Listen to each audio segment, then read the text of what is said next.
जय हिंद, जय हिंद। साफ सफाई हुआ है आज लग रहा है।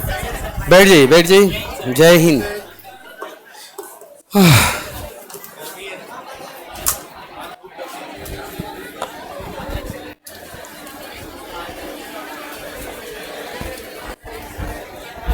आवाज बढ़ा दीजिए।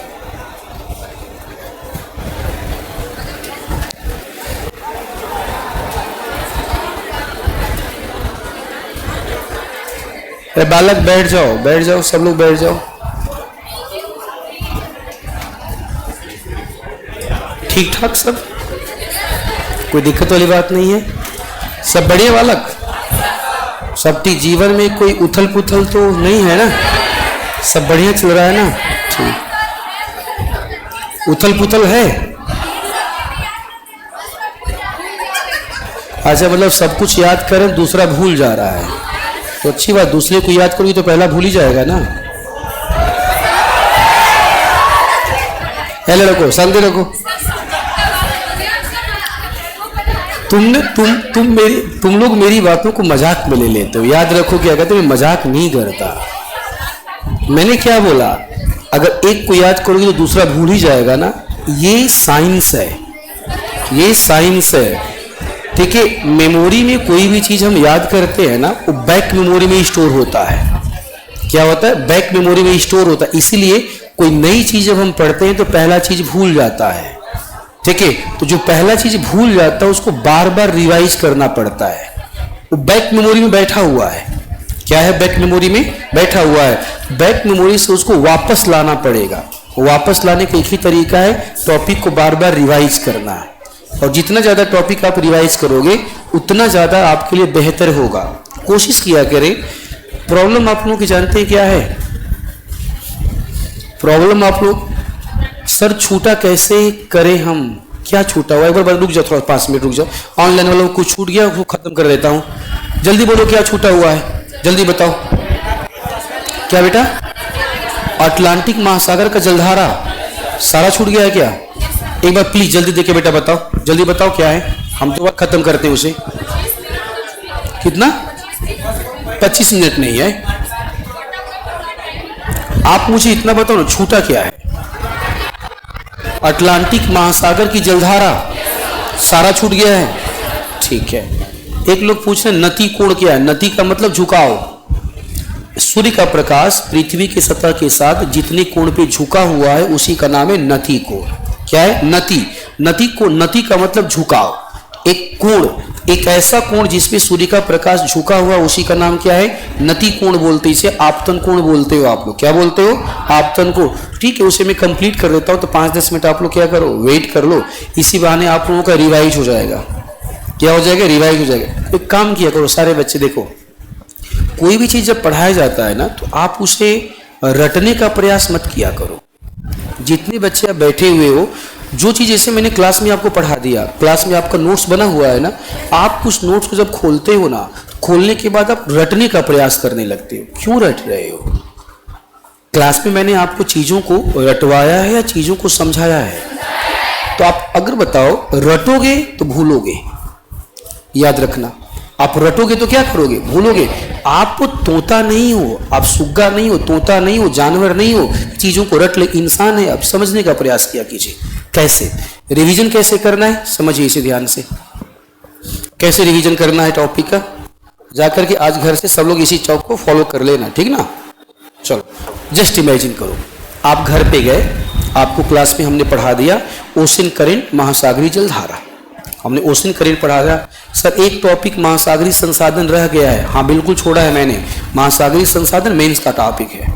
किसका टॉपिक है? मेंस का। तो महासागरीय संसाधन का टॉपिक है, मेंस में पढ़ेंगे। अब सुनो, मान लीजिए आप घर पे गए और घर पे आपने गए, आपका क्लास में आपको महासागरीय जलधारा पढ़ाया गया। आप क्या कीजिए, आराम से घर पे जाइए, कॉपी खोलिए, महासागरीय जलधारा पूरा पढ़ डालिए। क्या करना है? जलधारा पढ़ लेना। अब पढ़ने के बाद कॉपी को बंद कीजिए। सुनिए, पढ़ने के बाद कॉपी को क्या कीजिए? बंद कीजिए। चाय पीना है चाय पी लीजिए, कॉफी पीना है कॉफी पी लीजिए, 5-10 मिनट रेस्ट करना है रेस्ट कर लीजिए, जो आपको मन करता है कर लीजिए, आरितिवास में कर लीजिए। उसके बाद आराम से बैठना है। सफेद आपका एक सादा पेज लीजिए, पेन लीजिए, और सादा पेज पेन लेने के बाद सीधा यहाँ पे लिखिए ऐसे, सीधे यहाँ पे आप लिखो महासागरी जलधारा, सीधा सा। क्या लिखना है हमें? महासागरी जलधारा। अब कॉपी नहीं खोलना है, महासागरी जलधारा, ठीक है।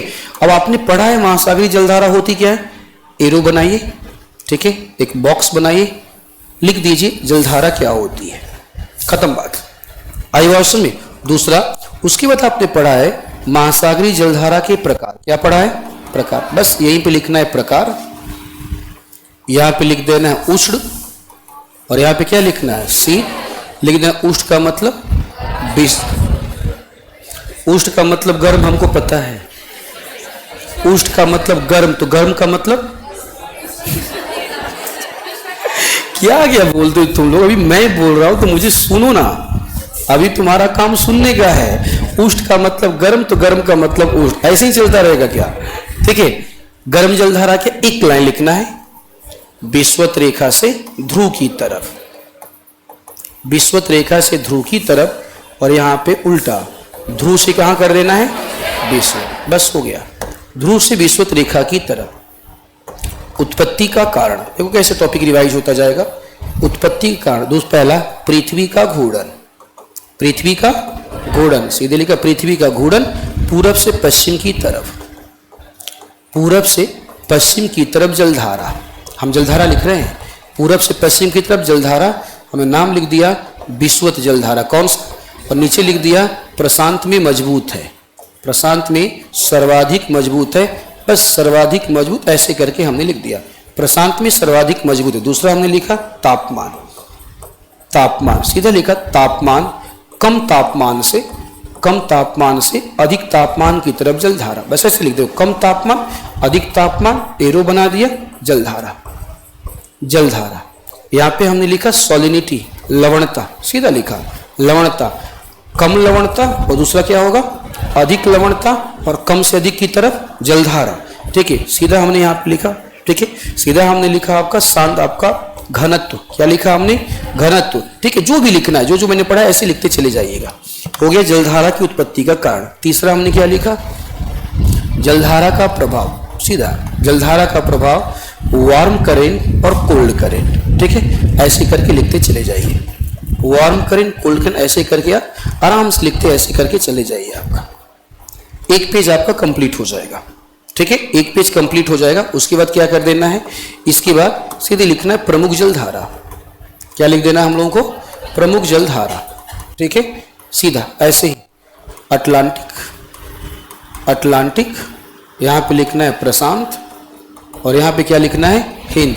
अटलांटिक, प्रशांत, हिंद, ऐसे कर देना। अटलांटिक में गर्म जलधारा, गर्म जलधारा नाम ऐसे ऐसे कर दीजिए। अटलांटिक में शीतल जलधारा, ठीक है, ऐसे ऐसे कर दीजिए। यहाँ भी गर्म, यहाँ भी ठंडा, यहाँ भी गर्म, यहाँ भी ठंडा। हो गया काम, ठीक है, काम हो गया। जो आपका महासागरी जलधारा, जो महासागरी जलधारा का टॉपिक आपने 7 से 8 पेज में पढ़ा है, 10 पेज में पढ़ा है, एक पेज में खत्म। अगली बार जब हम महासागरी जलधारा पढ़ेंगे, इस एक पेज को उठाएंगे, पढ़ डालेंगे। ऐसा करके देखिए ना जरा एक बार, कभी भूलने वाला नहीं है। करो तो एक बार, बता दिया तरीका मैंने, नहीं होगा पहले बोल दे रहा हूं। डिफिकल्ट काम है, तुम जब लिखने शुरू करोगे भूल जाओगे, कोई बात नहीं, कॉपी खोलो, लिखो, फिर से भूलोगे, फिर से लिखो। आईवास में हर चैप्टर का ऐसे ही कर डालो आप। अब बताओ महासागरी जलधारा का 10 पेज का नोट्स कितने पेज में आ गया? एक पेज में। पूरे के पूरे महासागर विज्ञान का नोट 40 पेज में होगा। एग्जाम्पल देना, 5 पेज में आ जाएगा। कितने पेज में? 5 पेज में। एक महीना जब आपका एग्जाम होगा, सोचो ये 5 पेज को कितनी बार रिवाइज कर लोगे? करो ना, मैं तरीका बता तो रहा हूं, आप एक बार करके देखिए। एक बार कर लोगे, आपका कभी भूलने वाला नहीं। सोते रहोगे, लोग क्वेश्चन तुमसे पूछेंगे, सही जवाब दोगे। हमने भी तो वही किया ना भाई, आप इंसान हो, हम भी तो इंसान है ना। ऐसा थोड़ी कि हमको भगवान ने स्पेशल बनाया हुआ है, ठीक है। लेकिन सब कुछ बताओ, बिना देखे सब बोल देता हूं कि नहीं बोल देता? कभी आपने देखा कुछ देखते हुए मुझे? सब दिमाग में बैठा हुआ है, सब कॉन्सेप्चुअल क्लियरिटी है आपका। हमने जब पढ़ाई किया है, सब कुछ ऐसे ही किया हुआ है, सब कुछ ऐसे। एक एक चैप्टर का एक एक, तो अच्छी बात है कि मैं आपको केवल ज्योग्राफी ही पढ़ाता हूँ। मैंने जब पढ़ाता था यूपीएससी में, हर सब्जेक्ट का मैंने ऐसे किया हुआ है। अभिभाषण में इसको बोलते सिनॉप्सिस, क्या बोलते हैं इसे? सिनॉप्सिस। कोशिश कीजिए, आपकी प्रॉब्लम सॉल्व हो जाएगी। आपने किया था अभी तक? सब लोग जवाब दो। ठीक है, किया था? ठीक है, नहीं किया आपने, कुछ लोगों ने किया। कोशिश करो। शुरुआत कहाँ करना है? जलधारा से। या शुरुआत कहाँ से करना है? महासागर विज्ञान से। कहाँ से करना है? महासागर विज्ञान से। सबसे पहले महासागर विज्ञान, अब जलवायु विज्ञान भी चल रहा है ना, तो जलवायु विज्ञान का साथ साथ करना है। जलवायु विज्ञान में क्या करना है? साथ साथ करना है। तो जैसे ही जलवायु विज्ञान खत्म होगा, जैसे ही जलवायु विज्ञान खत्म होगा, एक प्रॉपर मेरा वाला नोट्स बन जाएगा और एक आपका छोटा शॉर्ट नोट्स बन जाएगा। ठीक है, एक बार करके देखिए, सारी प्रॉब्लम आपकी सॉल्व हो जाएगी। फिर आप किसी से पूछने की आवश्यकता नहीं है, सर हम जो पढ़ते हैं भूल जाते हैं, आगे याद करते हैं पीछे भूल जाते हैं। बिल्कुल भूलेगा, बचपन से लेके आज तक छोटा सा दिमाग है। ठीक है, अगर सारी की सारी चीज़ याद रहेंगी, दिमाग ब्लास्ट कर जाएगा, पूरा दिमाग ब्लास्ट कर जाएगा।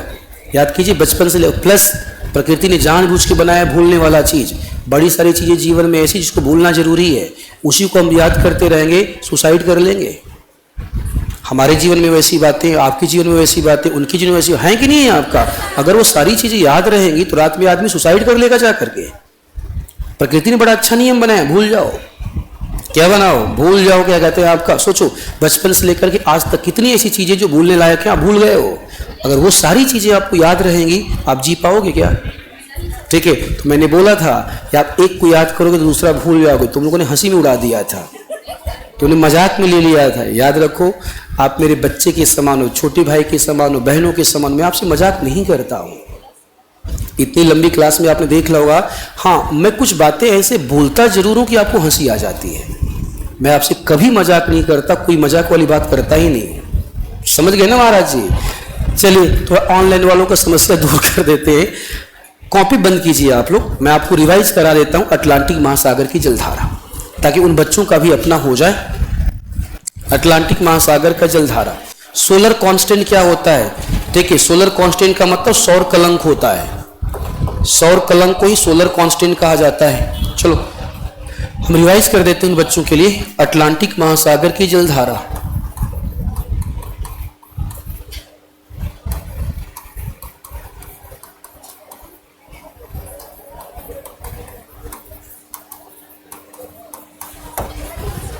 अटलांटिक महासागर की जलधारा। आराम से आप लोग बच्चा देखते रहिएगा, हम अटलांटिक महासागर बना रहे हैं।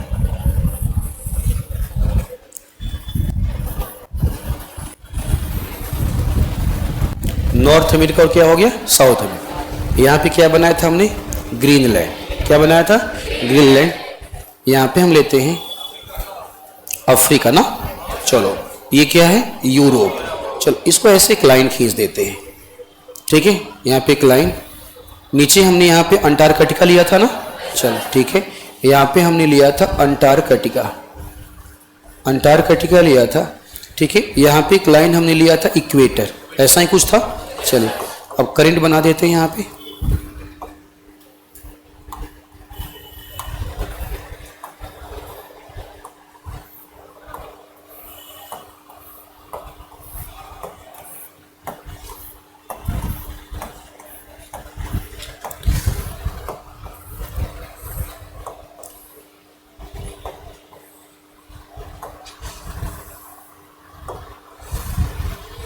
ऐसे कुछ बनाया गया था ना।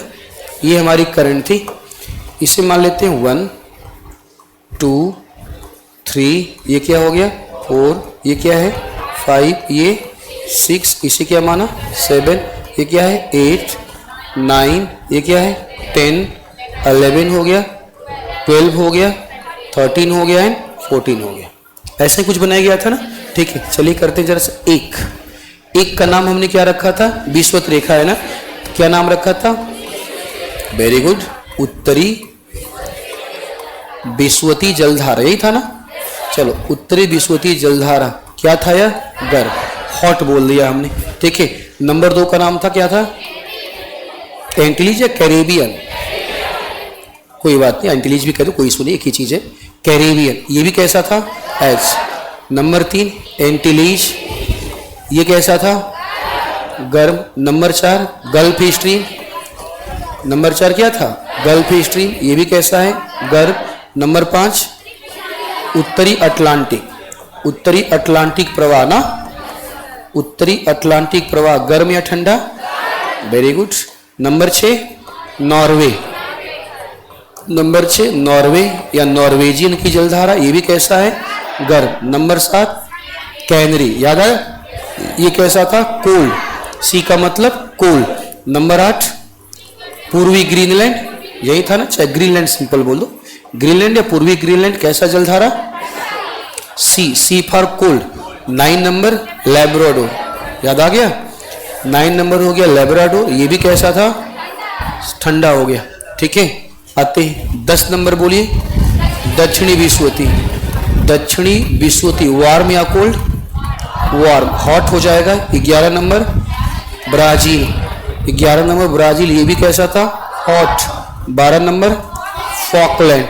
ठीक है, फॉकलैंड कैसा है? ठंडा, कोल्ड। 13 नंबर पछुआ। ठीक है, पछुआ प्रवाह, ये कैसा है? ठंडा, ये भी सी है आपका, ठंडा हो गया। 14 नंबर बेंगुला, क्या है? बेंगुला। 14 नंबर हो गया बेंगुला की जलधारा, ये कैसी है? ये सी है, कोल्ड है आपका।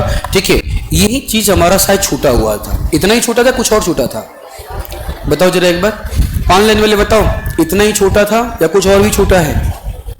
जल्दी बताओ, मैं वेट कर रहा हूं, मैं टॉपिक में आगे बढ़ूंगा। ठीक है, जल्दी कीजिए, हम टॉपिक में आगे बढ़ेंगे। नंबरिंग आगे पीछे से होने से कोई दिक्कत नहीं है ना? हाँ दिक्कत है। नंबरिंग आगे पीछे हो तो नाम भी आगे पीछे हो जाएगा। अवसर में ये जो नाम लिखा गया नंबर के अकॉर्डिंग लिखा गया है, या तो छोड़ दो नंबरिंग, बस वहीं पे उसका नाम लिख दो। नंबरिंग छोड़ दो, वहीं पे उसका क्या लिख दो? नाम लिख दो, नंबर मत करो, कोई प्रॉब्लम ही नहीं है आपका। ठीक है, सारगैसो एक घास का नाम है। सारगैसो एक समुद्री घास है। ठीक है, सारगैसो एक समुद्री घास है, और वो जो समुद्री घास है उसी के नाम पे यहाँ पाया जाता है। देखो ये है सारगैसो सागर।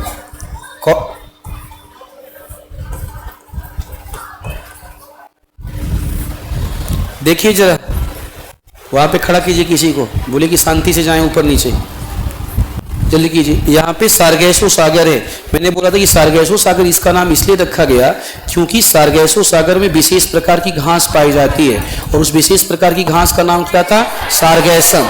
विशेष प्रकार की घास का नाम सारगैसम था, उसी को सारगैसो सागर कहा जाता है। हमने कुछ नहीं लिखवाया था, सारगैसो सागर के बारे में लिखवाया था। फोटो खींच करके अपलोड करवा दूंगा सारगैसो सागर के बारे में क्या लिखवाया था। मुझे लगता है कि 4 या 5 लाइन लिखवाया था। हाँ, 4-5 लाइन लिखवाया था सारगैसो सागर के बारे में, वो अभी मैं अपलोड करवा दूंगा, आप लिख लीजिएगा, परेशान मत रहिए। चलिए हम बढ़ते हैं आगे। कल का टॉपिक बताइए जल्दी से, क्या हुआ है कल का टॉपिक? जल्दी से बताओ। ऊष्मा बजट कुछ लिखा था हमने, क्या लिखा था? एक बार पढ़ के एक लोग पढ़ के सुना दो, हमने क्या लिखा था कल?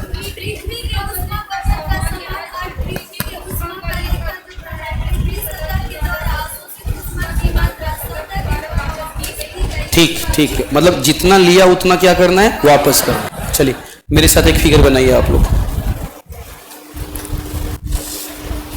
कल वाला फिगर आपको याद है? वही फिगर बेटा बनाना है हम लोगों को। हाँ, वही फिगर बनाना है हमें।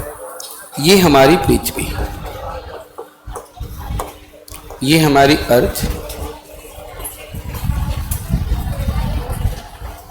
पृथ्वी सतह, ये हमारी पृथ्वी का सतह है।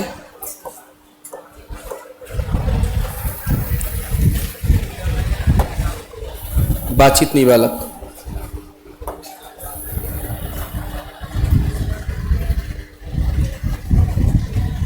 ये हमारी पृथ्वी का वायुमंडल, एटमॉस्फेयर या वायुमंडल। ये जो है हमारा, ये वायुमंडल की ऊपरी परत।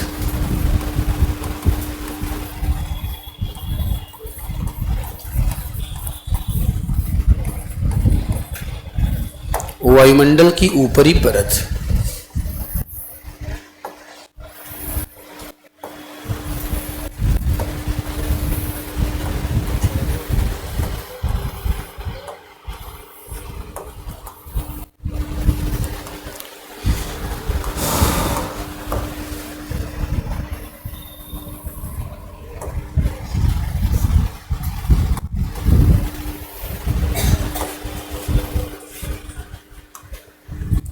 100 यूनिट।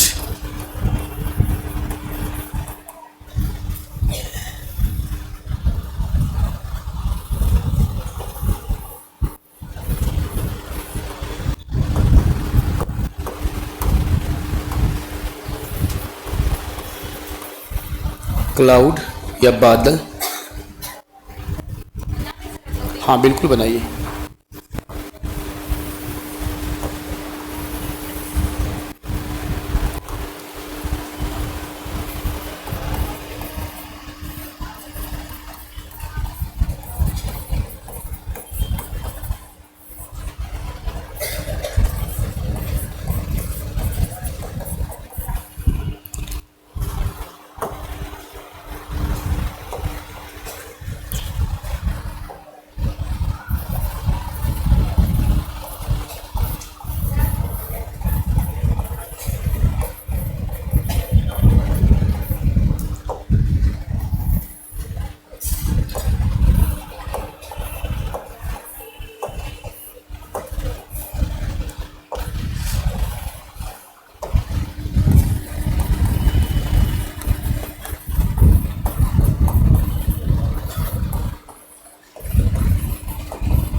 यही फिगर कल भी बना था, यही फिगर आज भी बना हुआ है।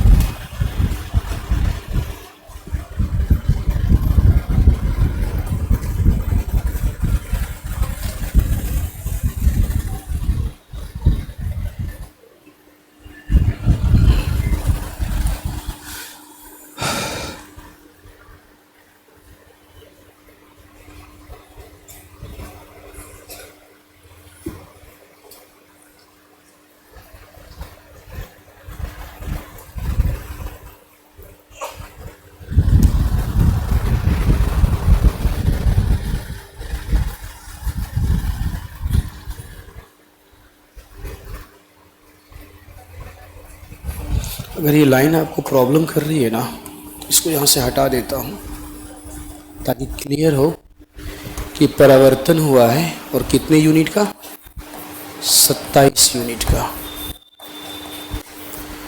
यहाँ पे हम लिख देते हैं वायुमंडल की ऊपरी परत।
करें स्टार्ट? लिखो जरा, लिखना स्टार्ट करो। लिखो, यदि पृथ्वी के वायुमंडल, यदि पृथ्वी के वायुमंडल, पृथ्वी के वायुमंडल के ऊपरी परत, पृथ्वी के वायुमंडल के ऊपरी परत पर, ऊपरी परत पर, ऊपरी परत पर प्रकाश की 100 यूनिट, प्रकाश की 100 यूनिट, प्रकाश की 100 यूनिट मात्रा को स्वीकार्य किया जाए, प्रकाश की 100 यूनिट मात्रा को माना जाए, 100 यूनिट मात्रा को माना जाए, माना जाए तो 27 यूनिट, 27 यूनिट, 27 यूनिट बादल के द्वारा परावर्तित किया जाता है, 27 यूनिट बादल के द्वारा परावर्तित किया जाता है, परावर्तित किया जाता है, किया जाता है 14 यूनिट, 14 यूनिट प्रकाश, 14 यूनिट प्रकाश की मात्रा, प्रकाश की मात्रा वायुमंडल के द्वारा, वायुमंडल के द्वारा अवशोषित की जाती है, वायुमंडल के द्वारा अवशोषित की जाती है, अवशोषित की जाती है 6 यूनिट, 6 यूनिट प्रकाश की मात्रा का, 6 यूनिट प्रकाश की मात्रा का प्रकीर्णन, 6 यूनिट प्रकाश की मात्रा का प्रकीर्णन होता है, प्रकीर्णन होता है तथा 2 यूनिट, तथा 2 यूनिट, 2 यूनिट प्रकाश पृथ्वी सतह के द्वारा, 2 यूनिट प्रकाश पृथ्वी सतह के द्वारा परावर्तित किया जाता है, 2 यूनिट प्रकाश पृथ्वी सतह के द्वारा परावर्तित किया जाता है, किया जाता है। इस प्रकार, इस प्रकार पृथ्वी को, इस प्रकार पृथ्वी सतह लिखना को नहीं, इस प्रकार पृथ्वी सतह के द्वारा, पृथ्वी सतह के द्वारा केवल, केवल 51 यूनिट, केवल 51 यूनिट, 51 यूनिट प्रकाश को अवशोषित किया जाता है, केवल 51 यूनिट प्रकाश की मात्रा को, 51 यूनिट प्रकाश की मात्रा को अवशोषित किया जाता है, अवशोषित किया जाता है तथा, अवशोषित किया जाता है तथा पृथ्वी, पृथ्वी इसी प्रकाश से या इसी ऊष्मा से, तथा पृथ्वी इसी ऊष्मा से स्वयं को गर्म करती है, पृथ्वी इसी ऊष्मा से स्वयं को गर्म करती है, स्वयं को गर्म करती है, गर्म करती है।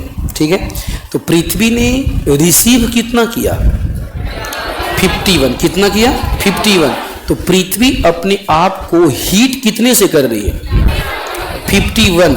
तो पृथ्वी की क्या जिम्मेदारी बनती है? 100 वापस करे या 51? कितना वापस करे? 51। अगर पृथ्वी 51 वापस कर देगी तो सब कुछ क्या हो जाएगा? बैलेंस। क्या हो जाएगा? बैलेंस, संतुलित हो जाएगा।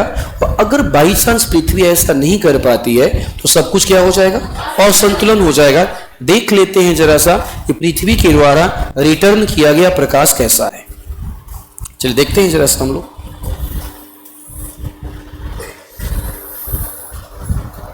ये पृथ्वी का सतह, ये पृथ्वी का सतह, सतह। चलिए अब समझना स्टार्ट करते हैं। ये पृथ्वी का सतह है, ये पृथ्वी का सरफेस है। अब इसको हम लोग समझना स्टार्ट करते हैं। अब तो सतह अगर है तो याद करो, कोई भी सतह हो आपका, गर्म होने के बाद क्या होता है? बोलो, गर्म होने के बाद क्या होता है? ठंडा।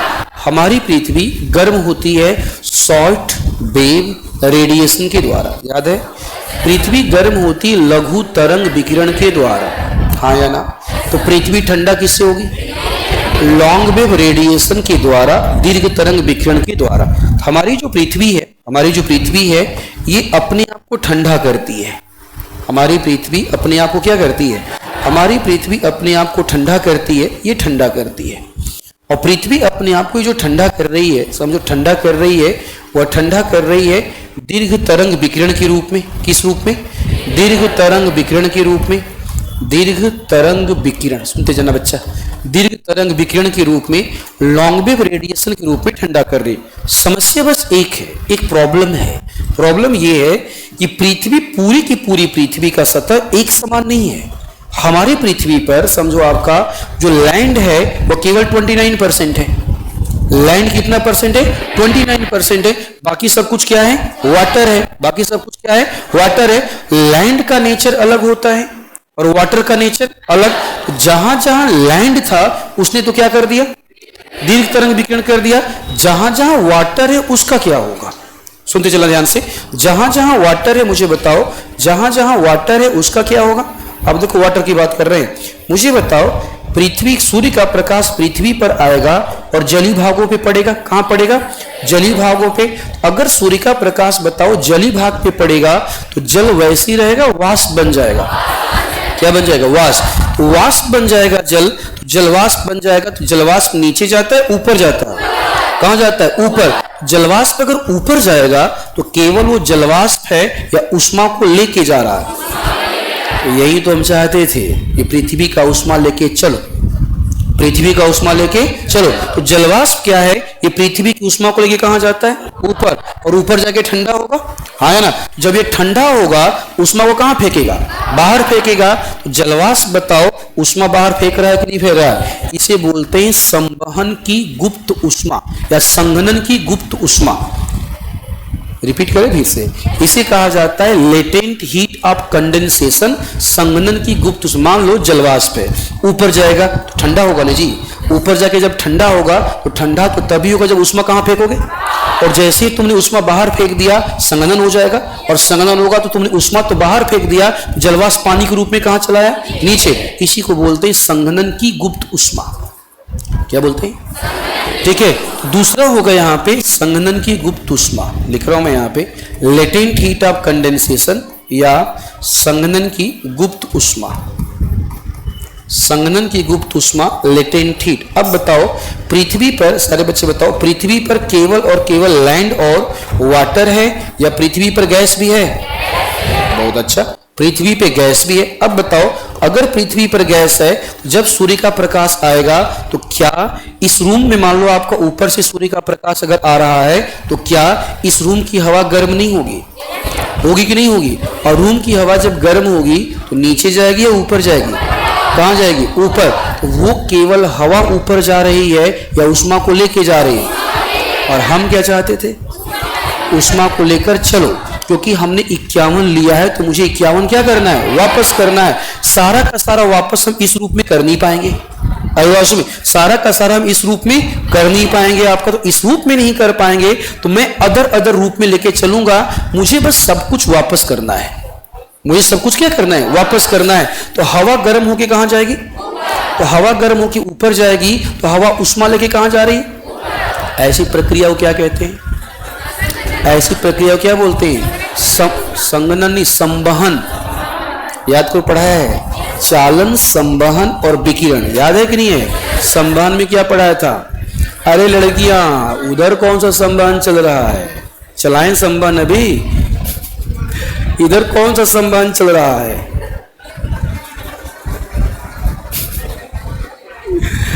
ठीक है, इधर कोई संबंध नहीं चल रहा। अरे महाराज, हे प्रभु जी, लोग यहाँ पे कुत्ते उत्ते आते हैं, सब गंदगी करते हैं, कौन देखेगा? ये क्लासरूम है या ये क्लासरूम है या? इस बात को आप लोग क्यों नहीं समझ रहे हो? क्लासरूम में बच्चे बच्चियां बैठे हुए हैं, कोई आपका इलेक्ट्रीशियन आता है, आपका बनियान पहन के चला आता है, क्या है ये सब? ठीक है, ये क्लासरूम है ना बेटा, ये क्लासरूम है ना, तो क्लासरूम का अपना रेस्पेक्ट होता है। आप देखो यहाँ पे गंदगी फैल रही, सब कुछ फैल रही, बच्चे गंदगी में बैठ के पढ़ेंगे? क्या हमारे पास इतना कोई आदमी नहीं है कि सीढ़ियों पे आपका डॉग को बाहर कर सके? कर सकता है ना, फिर क्यों नहीं हो रहा है? लगभग छोड़ो, किसी को वहां से हटाओ, ये सब गंदगी सब खत्म करो यहाँ से, ठीक है? और याद रखो, क्लास में कोई भी इलेक्ट्रीशियन आएगा, कोई भी व्यक्ति आएगा, प्रॉपर ड्रेस में आएगा, बनियान और हाफ पैंट पहन के कोई नहीं आएगा, ठीक है ना? प्लीज मेरा हम्बल रिक्वेस्ट है, मैं आप लोगों से बोल रहा हूं, आप लोग नहीं सुनोगे, मैं खान सर को बोल दूंगा। कोई भी क्लास में आएगा, इस क्लास में कोई भी आएगा ड्रेस में आएगा, ड्रेस का मतलब आपका पैंट शर्ट पहन के आएगा, कोई बनियान में, कोई हाफ पैंट में इस क्लास में नहीं आ सकता है। मैं बहुत दिन से देख रहा था कि आप लोग मना करोगे, ठीक है? नहीं तो मना करो मत, रोक दो, बोलो नहीं जाने देंगे, सर ने मना किया हुआ है, ये क्लास है, बच्चियां बैठी हैं हमारी, अभिभाषण में आप किसी भी ड्रेस में आप नहीं आ सकते। क्लास का अपना रेपुटेशन होता है, समझ रहे हैं ना आप लोग? उस रेपुटेशन को मेंटेन करना है हमें, ठीक है ना? ये चीजें जाके समझा दीजिएगा, गलत बात है, ऐसा नहीं होना चाहिए। मैंने 2 बार देखा, 3 बार देखा, मुझे लगा आप लोग मना लोगे, लेकिन ऐसा अगर नहीं हो तो प्लीज इस पे काम कीजिए, ठीक है ना? है क्या हो रहा है? तुम लोग शांति से सुना करो, सारा काम तुम्हारे लिए करता हूं, फिर भी तुम बदमाशी करते हो, ठीक है? चुप मार के, जब भी मैं कोई बात करता हूं एकदम चुप मार के मेरी बात सुना करो, ठीक है? मौन रह के सुना करो। कैसे रह के सुनना है? मौन रह के सुनना है। लड़कियां, संबंध इधर चल रहा है, यहाँ संबंध चला रहे हैं, उधर कोई संबंध नहीं चल रहा है, उधर क्या कहते हैं, कुछ और चल रहा है। अवसर में उधर से क्या कहते हैं, ऊपर वाली क्लास से आवागमन हो रहा है, हाँ या ना? याद रखो, ये साइंस चल रहा है, तुम उधर देखोगी तो संबंध रहेगा, और मेरी तरफ देखो तो विकिरण हो जाएगा। तुमने उधर देखा संबंध था, इधर देखा विकिरण हो गया, तुम सोच रहे हो संबंध चल रहा हो, चल क्या रहा है? विकिरण। तो सारा कॉन्सेप्ट गड़बड़ हो जाएगा, ठीक है ना? चलो भाई, 3 चीजों से आपका पृथ्वी उष्मा को क्या करेगी? वापस फेंकेगी। अगर हमें कोई ये बता दे, ये जो उष्मा वापस किया जा रहा है कितना यूनिट किया जा रहा है, कितना यूनिट किया जा रहा है, तो तीनों को जोड़ देते हैं, तीनों को जोड़ देते हैं, और तीनों को जब जोड़ दिया जाएगा, आपको 51 अगर आ गया, 51 अगर आ गया, सब कुछ मामला ठीक है। मामला क्या है? ठीक है। 51 अगर नहीं आया तो कहीं ना कहीं कुछ ना कुछ क्या है, समस्या है। देखते हैं जरा सा, विकिरण के द्वारा बेटा आपका 23 यूनिट, कितना? 23 यूनिट। संवहन की गुप्त उष्मा के द्वारा 19 यूनिट आपका, और ये हमारा संवहन की प्रक्रिया, कौन सा प्रक्रिया है? संवहन। संवहन की प्रक्रिया, इस संवहन की क्रिया हो रही, इसके द्वारा हमारा 9 यूनिट। जोड़ो, कितना हुआ? जल्दी जोड़ो, कितना हो गया? हो गया 51, ठीक है? जितना लिया उतना वापस, हाँ, जितना लिया उतना वापस कर दिया, ठीक है? जब तक ऐसा चलता रहेगा संतुलन बना रहेगा। जिस दिन ऐसा होना बंद हो जाएगा, सारा का सारा संतुलन समाप्त हो जाएगा, फिर इम्बैलेंस होगा, असंतुलन होगा, या तो गर्मी बढ़ेगी या तो सर्दी बढ़ेगी, दोनों में से कुछ होगा जरूर। आयुवासन में इसी को कहा जाता है उष्मा संतुलन। क्या कहा जाता है? उष्मा संतुलन। बना लीजिए बेटा, आप लोग बना लीजिए, सब लोग। लड़कियां, गुस्से से मत देखा करो, कोई गुस्से से नहीं देखे, मास्टर को कम से कम। कौन चिल्ला रहा है इधर से? ये डॉग की तरह आवाज कौन निकाल रहा है? ऐसा महान पुरुष कहां से आ गया है? अरे नितेश, देखो जरा, डॉग की तरह आवाज कौन निकाल रहा है? ये महान पुरुष कहां से आए हैं? ये कलाकारी बिहार में ही होती है। कोई डॉग की तरह आवाज निकाल रहा है, कोई बिल्ली की तरह आवाज निकाल रहा है। अरे इंसान की तरह निकालो ना। बिल्ली की तरह तुम आवाज निकालो तो बिल्ली क्या करेगी? पकड़ो जरा, कौन निकाल रहा है आवाज जरा। हाँ बोलो बेटा, थोड़ा तेज बोलो। आप पृथ्वी क्या करेगी? उस ऊर्जा को वापस किया जो उसने लिया था। पृथ्वी के अंदर जो ऊष्मा उसको वापस क्यों करेगी? नहीं समझिए आप। मैंने आपको बेटा 100 रुपए दिया, तो आप 100 रुपए वापस करोगे ना, या अपनी प्रॉपर्टी मुझे ही दे दोगे? क्या करोगे? कौन सा उसमें वापस किया जा रहा है? जो लिया है। पृथ्वी के अंदर तापमान ज्यादा है ना, पृथ्वी की अपनी अलग ऊष्मा है। समझ रहे हो कि नहीं समझ रहे हो? आपका उस ऊष्मा से इसका कोई लेना देना नहीं है। समझ रहे हो कि नहीं समझ रहे हो? और उसी ऊष्मा ने पृथ्वी के तापमान को 15 डिग्री सेंटीग्रेड बना रखा है। कितना बना रखा है? हमने क्या बोला? प्रकृति जितना देगी उतना लेगी। और ये दे कौन रहा है? प्रकृति दे रही है। तो प्रकृति जितना देगी उतना ही वापस करो, आप सारा वापस मत कर दो। आप ज्यादा वापस करोगे तापमान कम हो जाएगा और आइसे जा जाएगा। समझ रहे कि नहीं समझ रहे? ना तो ज्यादा करो ना तो कम करो, जितना दिया है उतना ही करो। हमारे पास इंटरनल ऊष्मा है, हम उस ऊष्मा की बात नहीं कर रहे हैं। क्लियर है ना? नहीं समझ में आया क्या? हम करवाएंगे ग्लोबल वार्मिंग, टेंशन ना लो। अभी पहले ये कर लो, फिर ग्लोबल वार्मिंग करवाते हैं। ठीक है, बैठो। कहाँ सर का आवाज आ रहा है? अरे देवी जी आज वहां है क्या? चलिए बोलिए, क्या समस्या है? क्या? मत मानिए। ये हमने नहीं माना है, ये पूरी दुनिया ने माना है, ताकि चीजों को हम आसान कर सके। आपने ध्यान नहीं दिया, मैंने बोला यदि 100 यूनिट हुआ तो मैथ हमेशा कैलकुलेशन को आसान करती है। एक विद्वान थे, विद्वान का नाम था त्रिवार्था। क्या नाम था? त्रिवार्था। उन्होंने बोला था कि यदि 100 आए, तुम परसेंटेज लो, नहीं इसे छोड़ो, हटाओ, परसेंटेज लो। पृथ्वी के पास जितना ऊष्मा आएगा उसका केवल 51% ऊष्मा पृथ्वी रिसीव करेगी, 49% से कोई मतलब नहीं है। छोड़ दो, तुम परसेंटेज ले लो। परसेंटेज तो निकाल सकते हैं ना हम, इसको परसेंटेज मान लो। हमने वहां पे 100 यूनिट लिया था, इसलिए मैं इसको नंबर मांग रहा हूं। ये नंबर सही नहीं है, एग्जैक्ट नहीं है, अनुमान है यह। क्या है यह? अनुमान। त्रिवार्था ने ऐसा बोला था, कोपेन कुछ और बोलेगा, कोटेश्वरम कुछ और बोलेंगे, कोई कुछ और बोलेगा।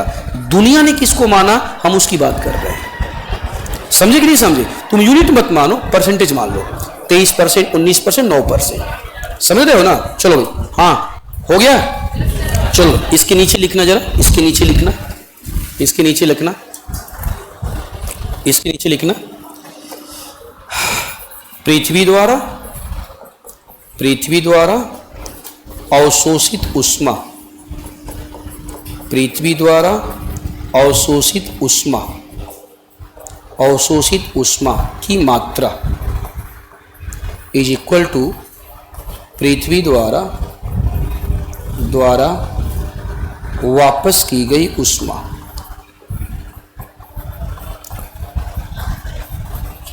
विकिरित ऊष्मा बराबर 51 यूनिट,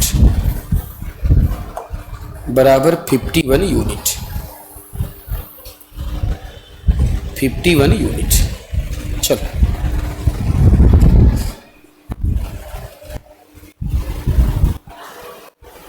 आप 51 यूनिट परसेंटेज भी मांग सकते हो। एक विद्वान के द्वारा दिया गया सिद्धांत है, इसमें अप एंड डाउन हो सकते हैं। समझ लो ना, ये नंबर फिक्स नहीं है, ये अनुमान है। क्या है यह? अनुमान है।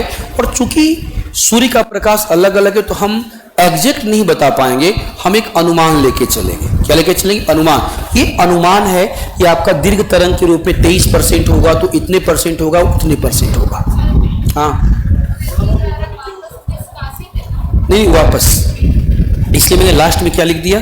विकिरित, रेडिएटेड। लास्ट में लिख दिया विकिरित या रेडिएटेड। पढ़ा चुका हूं, बुक को छोड़िए ना, हमने खुद पढ़ाया हुआ है। बुक को छोड़िए, जो हमने पढ़ा उसकी बात कीजिए ना। हमने पढ़ाया है अभिवहन, चालन, संवहन, विकिरण, अभिवहन पढ़ाया हुआ है। क्या? तो इसको बंद करवाओ, तो इसको बंद करवाओ। तो कोई है कि नहीं है? ना उधर तो नहीं घुमाएंगे, कह रहे उधर घुमा दीजिए। ठीक है, हाँ बोलो, क्या बोल रही है? उच्च अक्षांशों की तरफ लू, आप टॉपिक को रिवाइज कीजिए। संवहन और अभिवहन दोनों सेम प्रक्रिया है। संवहन और अभिवहन दोनों ही प्रक्रिया में ऊष्मा का स्थानांतरण गैस और द्रव के द्वारा होता है। बातों को ध्यान सुनिएगा। मान लीजिए रूम है, रूम को हमने बंद कर दिया।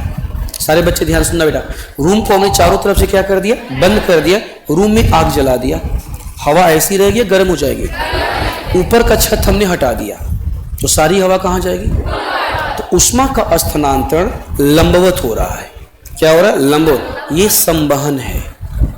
हमने ऊपर का छत पैक किया, रूम को ब्लॉक किया, आपका आग लगा दिया और दरवाजा खोल दिया। ऊष्मा लंबवत जाएगी या क्षैतिज जाएगी? यही अभिवहन है। इसी को बोलते हैं एडवेक्शन। एडवेक्शन का मतलब द्रव और गैस की सहायता से ऊष्मा का क्षैतिज स्थानांतरण एडवेक्शन या अभिवहन कहलाता है। एक स्थान से दूसरे स्थान पे जब जाओगे तो लंबवत जा रही है, क्षैतिज जा रही है। तो क्षैतिज जब भी ऊष्मा का स्थानांतरण होगा हवा के द्वारा, पानी के द्वारा, उसे हमेशा अभिवहन कहा जाएगा। पढ़ाया हुआ है क्लास में, बैठ जाइए। हो गया बालक? चलो अब देखो ध्यान से, ये तो सब कुछ संतुलन हो गया। अब ध्यान सुनना। मान लो ऐसा हो जाए, ये लिखो ऊष्मा असंतुलन, ऐसे लिखो, एक खिड़की रख दो। ऊष्मा असंतुलन, ऊष्मा असंतुलन, ऊष्मा असंतुलन, ऊष्मा असंतुलन।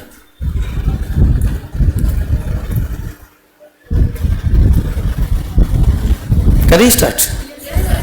लिखिएगा, यदि पृथ्वी के द्वारा, यदि इसको थोड़ा ना दूर कीजिए, यदि पृथ्वी के द्वारा अवशोषित ऊष्मा की मात्रा, पृथ्वी के द्वारा अवशोषित ऊष्मा की मात्रा, ऊष्मा की मात्रा,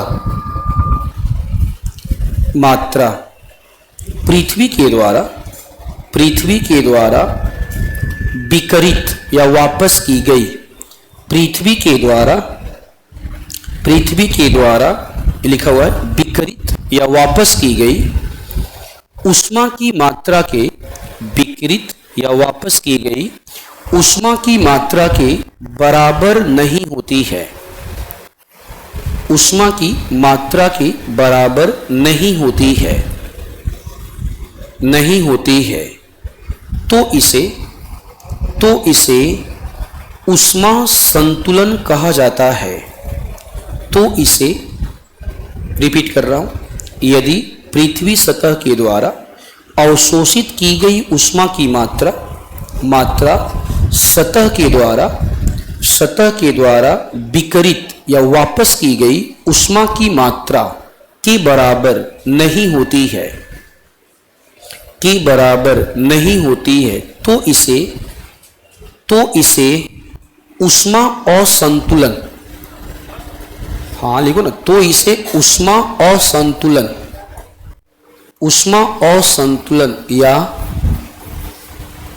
हिंदी लिखता हूं जलवायु, इंग्लिश भी इसका लिखना पड़ेगा आपको, ऊष्मा असंतुलन या इसे जलवायु तनाव, जलवायु तनाव या इंग्लिश भी लिखना है क्लाइमेट फोर्सिंग, जलवायु तनाव या क्लाइमेट फोर्सिंग कहा जाता है। जलवायु तनाव या क्लाइमेट फोर्सिंग कहा जाता है, क्लाइमेट फोर्सिंग कहा जाता है, क्लाइमेट फोर्सिंग या जलवायु तनाव या ऊष्मा असंतुलन। अब दो बातें हो सकती हैं, समझिएगा, दो बातें हो सकती हैं। आपको लिखना है केस 1, केस 1, यदि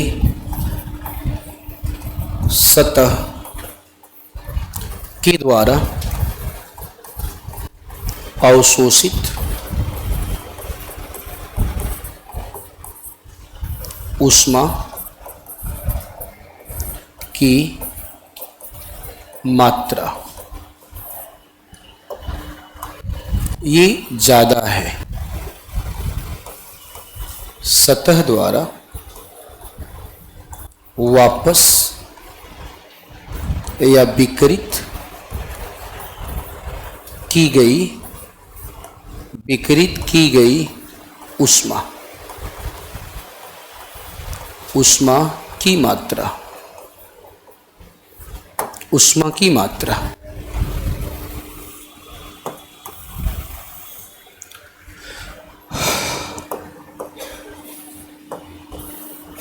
दो चीज हमको चाहिए, इसका रिजल्ट क्या होगा, इसका परिणाम क्या होगा,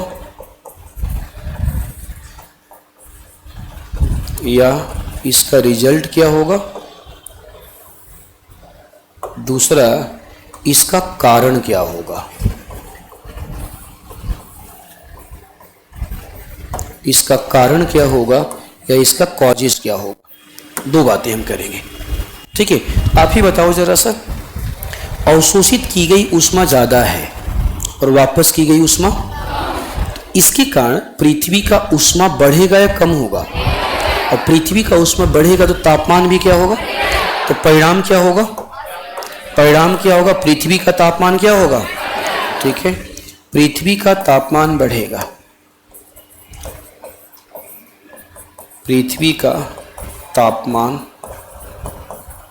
बढ़ेगा, बढ़ेगा। आप बताइए, पृथ्वी का तापमान अगर बढ़ेगा तो इसी को तो हम बोलते हैं ग्लोबल वार्मिंग। क्या बोलते हैं इसी को? इसी को हम बोलते हैं ग्लोबल वार्मिंग, या इसी को हम बोलते हैं वैश्विक ऊष्मन।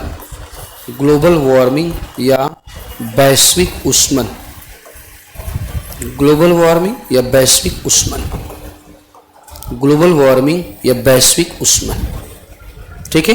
दूसरा क्वेश्चन ये है कि ऐसा होगा क्यों, दूसरा होगा कि ऐसा होगा क्यों।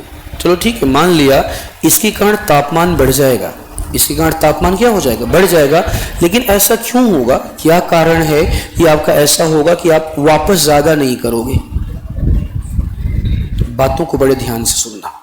हमने आपको 100 रुपये दिया, 100 रुपये हमने आपको दिया, ठीक है। आप तैयारी कर रहे थे 100 रुपये मुझे रिटर्न करने का, 100 रुपये मुझे क्या करने का, रिटर्न करने का। तब तक गांव का, ठीक है, आपका गांव का आसपास का कोई आपका दबंग टाइप का नेता के बोला कहाँ 100 रुपये वापस कर रहे हो, चलो 85 वापस कर दो, उसी में हम तुम्हारा काम करवा देंगे, उसी में तुम्हारा हम क्या करवा देंगे, काम करवा देंगे। पृथ्वी ऊष्मा को वापस फेंक रही है, शब्दों पे ध्यान दो। हमारी जो पृथ्वी है, हमारी पृथ्वी ऊष्मा को कहाँ फेंक रही है, वापस फेंक रही है। और वापस फेंक, अगर इसी ऊष्मा को कोई ट्रैप कर ले, वापस ना जाने दे और कहाँ फेंक दे, नीचे फेंक दे, तो फिर समझो पृथ्वी ठंडी नहीं हो पाएगी।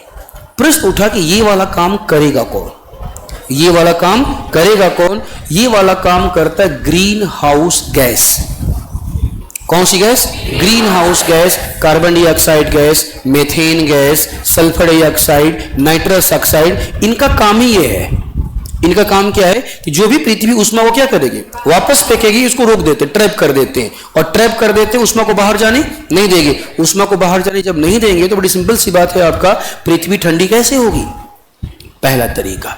दूसरा तरीका, ये जो हमारा वायुमंडल है, इस वायुमंडल में धूल के कण ज्यादा आ जाएं। सुनते चलो ध्यान से, वायुमंडल में किसके कण ज्यादा है, धूल। अगर बताओ वायुमंडल में धूल के कण अगर ज्यादा आ जाएंगे और पृथ्वी ऊष्मा को वापस फेंकेगी, तो धूल का कण इसको रोक देगा या जाने देगा, रोक देगा। और धूल का कण जब रोक देगा, तापमान क्या हो जाएगा। यही कारण है कि शहरी क्षेत्रों में जहां पे धूल कण ज्यादा होता है, उसका तापमान भी क्या होता है, ज्यादा होता है। अब बताओ, वायुमंडल में जितना ज्यादा ग्रीन हाउस गैस बढ़ेगी, वायुमंडल में जितना ज्यादा ग्रीन हाउस गैस बढ़ेगी, उतना ज्यादा ये ऊष्मा को ट्रैप करेगी। क्या करेगी, ट्रैप करेगी। और जितना ज्यादा ऊष्मा को ट्रैप करेगी, पृथ्वी उतनी ही ज्यादा क्या होगी, गर्म होती जाएगी। मुझे बताओ, ग्लोबल वार्मिंग का मेन रीजन क्या है, ग्रीन हाउस गैस। कौन सा गैस, ग्रीन हाउस गैस से आपका क्लोरोफ्लोरोकार्बन गैस हो जाएगा, ठीक है। उसके बाद कार्बन, सबसे इंपॉर्टेंट तो कार्बन डाइऑक्साइड है, कार्बन डाइऑक्साइड हो गया, सल्फर ऑक्साइड हो गया, नाइट्रस ऑक्साइड हो गया, उसके बाद मीथेन गैस हो गया, मीथेन गैस हो गया। ये सारी की सारी जो गैसें कैसी हैं, ग्रीन हाउस गैसें। और अगर वायुमंडल में इसकी मात्रा बढ़ेगी तो पृथ्वी का तापमान बढ़ेगा। प्रश्न उठा, ये गैसें आती कहां से हैं, ये गैसें आती कहां से हैं आपका। दूसरा, वायुमंडल में जो कार्बन डाइऑक्साइड गैस है, इस कार्बन डाइऑक्साइड गैस को तो पादप, प्लांट, वनस्पतियां अवशोषित कर लेती हैं, हाँ या ना। फिर कर क्यों नहीं रही हैं, हम दो काम कर रहे हैं। पहला, एक तरफ हम क्या कर रहे हैं, पेड़ काट रहे हैं, एक तरफ हम डिफॉरेस्टेशन कर रहे हैं, पेड़ काट रहे हैं। हम पेड़ काट रहे हैं तो पेड़ काट दोगे, वायुमंडल से कार्बन डाइऑक्साइड को एब्जॉर्ब करने वाला, अवशोषित करने वाला, वो तो तुमने खत्म कर दिया। और दूसरी तरफ तुम उद्योग लगा रहे हो। क्या लगा रहे हो? उद्योग लगा रहे हो, उद्योग लगा रहे हो, परिवहन ट्रांसपोर्टेशन बना रहे हो, लकड़ी जला रहे हो, कुछ कोयला जला रहे हो। तो दूसरी तरफ तो वायुमंडल में कार्बन डाइऑक्साइड बढ़ा रहे हो, और जो कार्बन डाइऑक्साइड को खाने वाला था उसको काट रहे हो। तो वायुमंडल में कार्बन डाइऑक्साइड का मात्रा बढ़ेगा या कम हो जाएगा? क्या होगा? बढ़ेगा। और जितना ज्यादा वायुमंडल में कार्बन डाइऑक्साइड का मात्रा बढ़ेगा, उतना ही ज्यादा पृथ्वी को उष्मा वापस करने में क्या होगी? समस्या होगी, प्रॉब्लम होगी। पृथ्वी उष्मा को वापस नहीं कर पाएगी, और पृथ्वी उष्मा को वापस जब नहीं कर पाएगी, धीरे धीरे ही सही पृथ्वी की सतह का तापमान क्या होता जाएगा? बढ़ता जाएगा। आज और बताओ, आज हम और आप ग्लोबल वार्मिंग का शिकार हैं कि नहीं है? याद कीजिए, जब आप बचपन में थे, जब छोटे छोटे आप थे, तो सर्दी का महीना 2.5 से 3 महीने का होता था, हाँ या ना? ठीक है। दिवाली जब बचपन जब आप थे, दिवाली जब आती थी तो ठंडी लगती थी, यस या नो? ठीक है। छठ जब मनाते थे ठंडी लगता था, ठीक है। साल ओढ़ के लोग जाते थे, स्वेटर पहन के लोग जाते थे, हाँ या ना? आज सब खत्म, हाँ या ना? आज सब कुछ क्या हो गया? खत्म। आज बताओ, 12 महीने में से दिल पे हाथ रख के बताओ, रियल में सर्दी का महीना कितने दिन का है? सिंगल 1 महीने का। दिसंबर लास्ट से शुरू होकर जनवरी तक चलेगा। आज बात हो गया। और बचपन में कितना था? 2.5 से 3 महीने। यहां तक कि होली के टाइम भी ठंडी लगती थी। होली में आपका, मुझे याद है, आप लोगों के साथ भी याद होगा कि होलिका दहन कभी कभी सुबह भोर में होता था। भोर में 4 बजे होलिका दहन किया जाएगा, तो 4 बजे उठ करके होलिका दहन करने जाते थे। और होलिका, मेरे गांव में परंपरा क्या है कि होलिका दहन करके जब आप आओगे तो झुंड होता है लोगों का, वो गाना फगुआ गाते हुए चलते हैं। जितना क्या कहते हैं आपका घर है, सबके घर पे फगुआ गाते हुए जाएंगे, और महिलाएं पानी लेके बैठी होती हैं। सुबह 4 बजे तुम होलिका जला रहे हो, ऊपर से पानी फेंक दिया, हालत खराब हो जाएगी, है ना? ठीक है। तो मुझे याद है कि ठंडी बहुत ज्यादा लगती। आज कहीं कुछ नहीं है, आज कहीं कुछ नहीं है। यही तो है ग्लोबल वार्मिंग। और क्या है? आने वाले टाइम में ठंडी का मौसम खत्म। आने वाले टाइम में ठंडी का मौसम क्या हो जाएगा? खत्म हो जाएगा। केवल और केवल गर्मी ही गर्मी रहेगा। ठीक है। यही है ग्लोबल वार्मिंग। हम आज ग्लोबल वार्मिंग की प्रॉब्लम से क्या है? परेशान है। और डे बाय डे बताओ, तापमान कम हो रहा है, बढ़ रहा है? बढ़ रहा है। मेन रीजन क्या है? ग्रीन हाउस गैस है। क्या है? ग्रीन हाउस गैस है। अब बताओ, पहला जो पॉइंट क्या है, समझ में आया कि नहीं आया? तो कारण क्या होगा? मैं लिख रहा हूं यहां पे। कारण में पहला कारण, वायुमंडल में ग्रीन हाउस गैस की मात्रा का बढ़ना, मात्रा अधिक होना, धूल कणों की मात्रा का अधिक होना। और फिर रीजन हम 2 ही लिख रहे हैं, धूल कणों की मात्रा का अधिक होना। लिख डालिए जल्दी से, इसे जल्दी से लिख डालो, जैसे मैंने बनाया हुआ है। चाय पिलाएंगे? चाय लाने गया है आज?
हो गया? केस 2 में आ जाइए।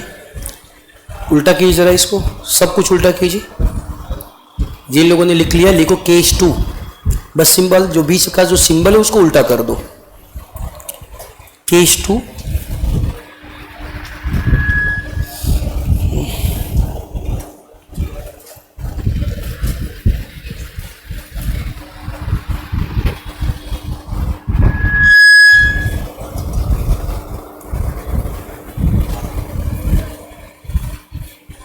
है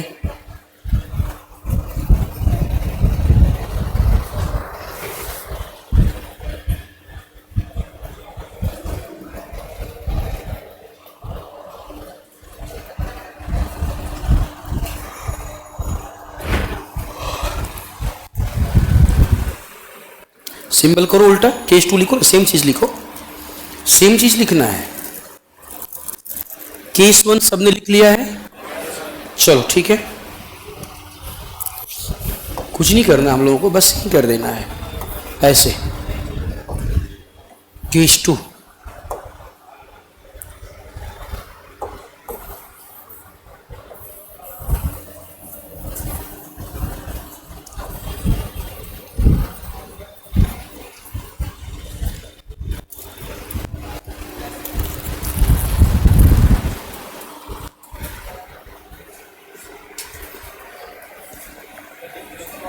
क्या बेटा? नहीं, यहां पे कहां से ग्लोबल वार्मिंग होगा? फिर इतना बनाओ ना।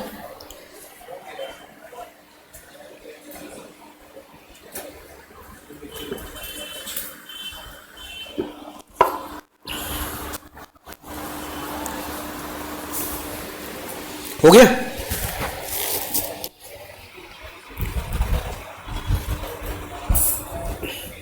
देखो, मिला आपको कम, वापस किया आपने ज्यादा, तो तापमान बढ़ेगा या कम होगा? क्या होगा? कम होगा। तो पृथ्वी का तापमान कम होगा। बताओ, पृथ्वी का तापमान कम होगा तो पृथ्वी गर्म होगी या पृथ्वी ठंडी होगी? पृथ्वी ठंडी हो जाएगी, पृथ्वी ठंडी हो जाएगी। आप बताइए, पृथ्वी अगर ठंडी हो जाएगी तो इसे ग्लोबल वार्मिंग बोले या ग्लोबल कूलिंग बोले? इसे कहते हैं वैश्विक शीतलन।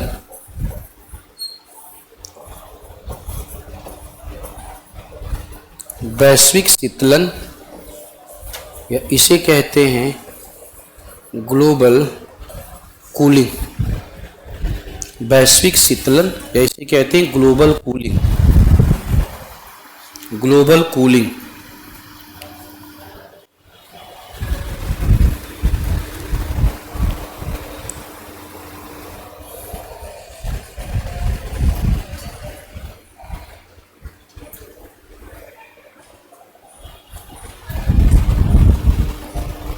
प्रश्न देखो ये उठा कि इसका कॉजेस क्या होगा या इसका कारण क्या होगा?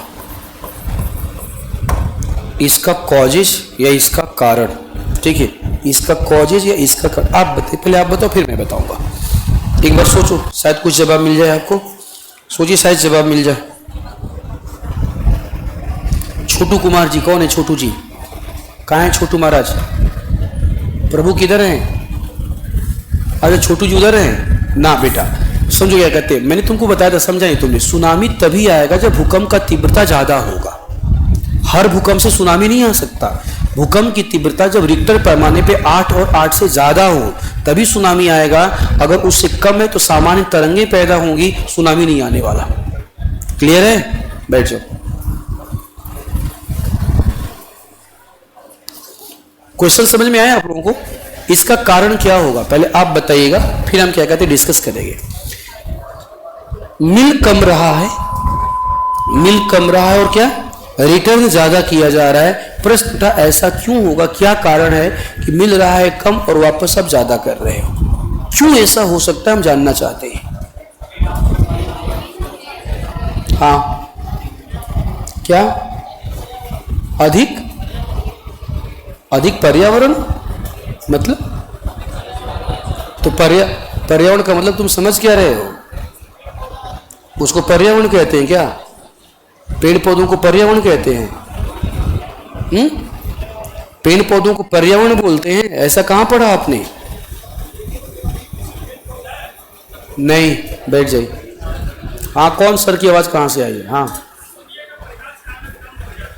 Very good. सूर्य के प्रकाश का आना कम हो जाए, कैसे? ठीक है, वेरी गुड। और बैठ जाए, ठीक है, ठीक बोला। और कोई कुछ बोलना चाहेगा? गर्ल्स कुछ बोलना चाहेंगे आप लोग? हाँ प्लीज। ग्रीन हाउस गैसों की मात्रा में क्या? बिल्कुल ठीक बोला, ठीक है, बैठ जाओ। कार्बन डाइऑक्साइड गैस की मात्रा बहुत कम हो जाए। भाई कार्बन डाइऑक्साइड रोक रही है ना, रोक रही है। देखो ध्यान सुनना, कार्बन डाइऑक्साइड की मात्रा रोक रही है और रोक के पृथ्वी को क्या कर रही है? गर्म। सारा हटा दो गैस, सारा कार्बन डाइऑक्साइड ही हटा दो। सारा कार्बन डाइऑक्साइड हटा दोगे, आपका जो थोड़ा बहुत रोक रहा है, रोकेगा कौन? कोई रोक पाएगा? पृथ्वी ऐसी रहेगी, ठंडी हो जाएगी। और कोई रीजन? और कोई रीजन बताइए। सर ज्यादा पेड़ पौधे लगा देना, ऐसा नहीं होने वाला। ज्यादा पेड़ पौधे लगा देंगे आपका तो सिंपल सी बात है, आपका परावर्तन ज्यादा हो जाएगा, अल्बीडो ज्यादा हो जाएगा। ठीक है, ऐसा कुछ नहीं है।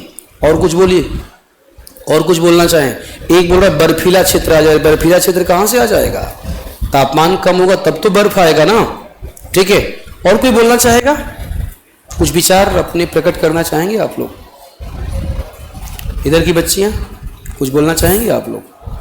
हाँ ना तो बोल दो। हाँ ना में बोलने में दिक्कत हो रहा है। अच्छा, जो आप बोलना चाहती थी बता दिया गया। अच्छा, तो फिर बताने के लिए कुछ बचा नहीं। ठीक। और इधर की गर्ल्स कुछ बोलना चाहेंगी आप? हाँ बताइए ना। पृथ्वी जितना परिवर्तन करती उतना ही करेगी। आप बताओ, पृथ्वी द्वारा परावर्तन तो वापस करना नहीं हुआ ना।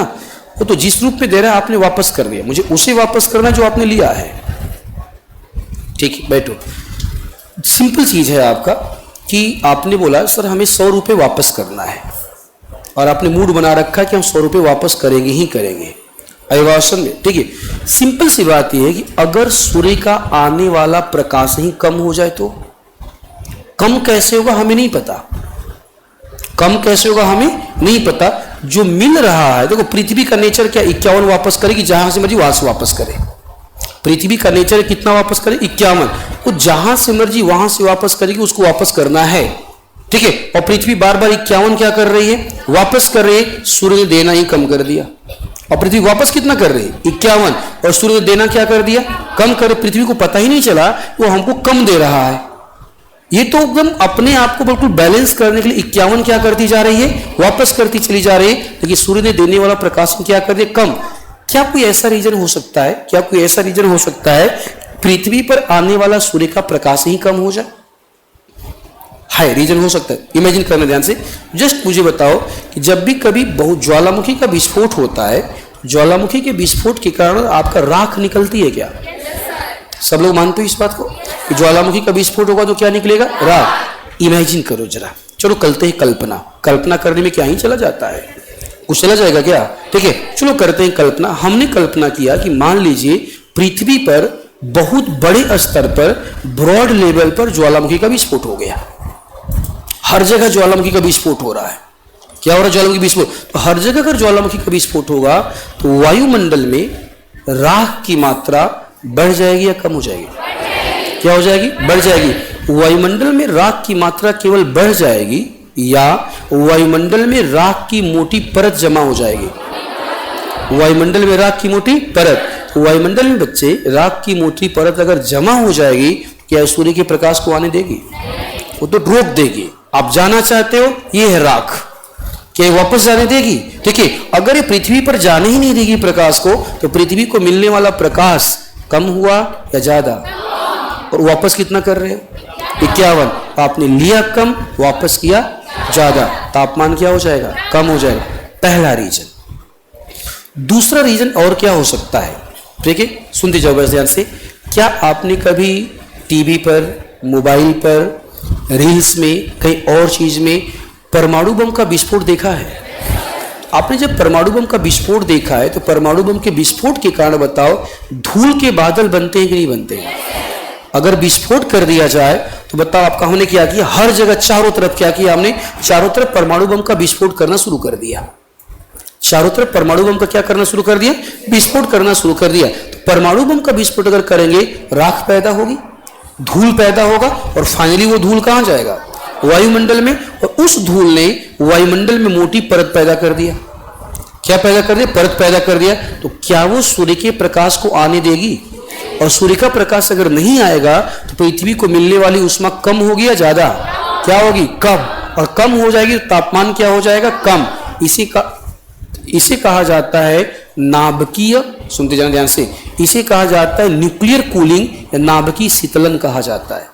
जब भी परमाणु बम का विस्फोट बड़े स्तर पे होगा, ठीक है, तापमान आप बड़े स्तर पे होगा, वायुमंडल में आपका धूल जमेगा, सूर्य के प्रकाश को रोकेगा, और पृथ्वी का तापमान धीरे धीरे क्या होता जाएगा, कम होता जाएगा। और पृथ्वी का तापमान अगर कम हुआ, सारे के सारे महासागर बर्फ बन जाएंगे और आइसेज आ जाएगा। क्या आ जाएगा, आइसेज। तो ऐसा नहीं है, हम जो डिस्कशन यहाँ पे कर रहे हैं ना, उसके रीजन है, उसके क्या है, रीजन है। और हम इस प्रॉब्लम को फेस कर रहे हैं, और हम इस प्रॉब्लम को फेस कर रहे हैं, फेस कर चुके हैं। पृथ्वी के सतह पे आइस एज आ चुका है। आइए समझिए, पृथ्वी की सतह पर आइस एज आ चुका है, समझो आपका।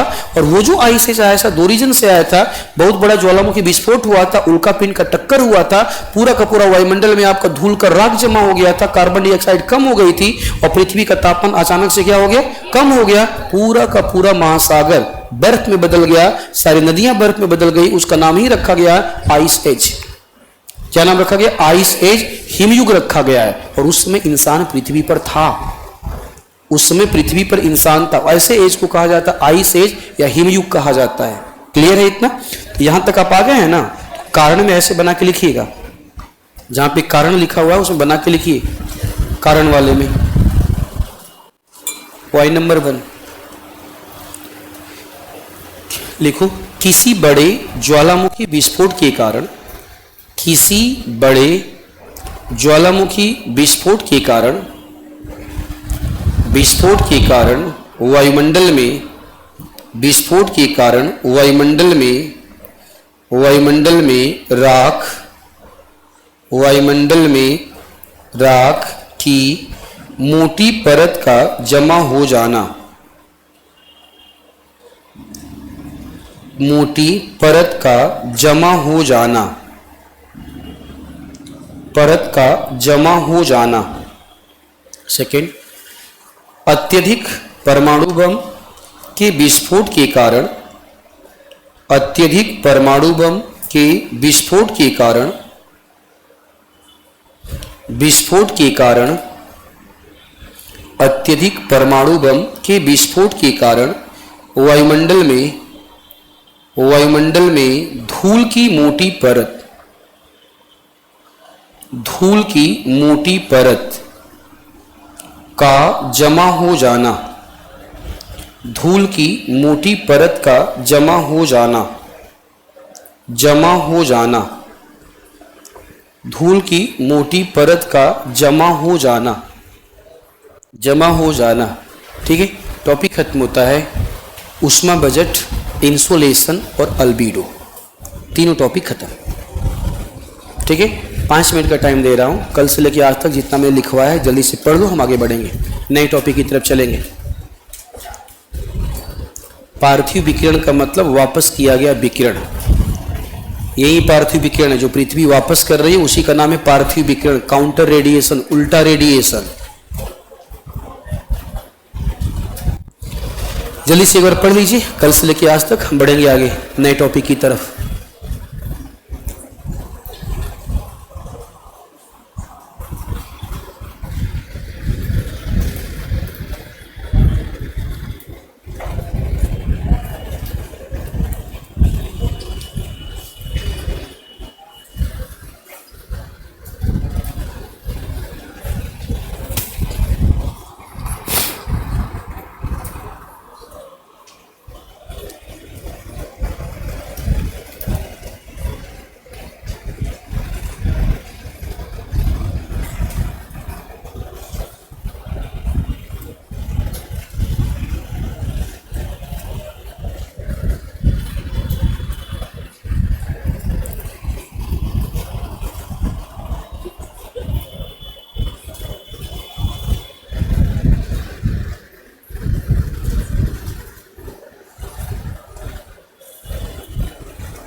हो गया? क्या क्या?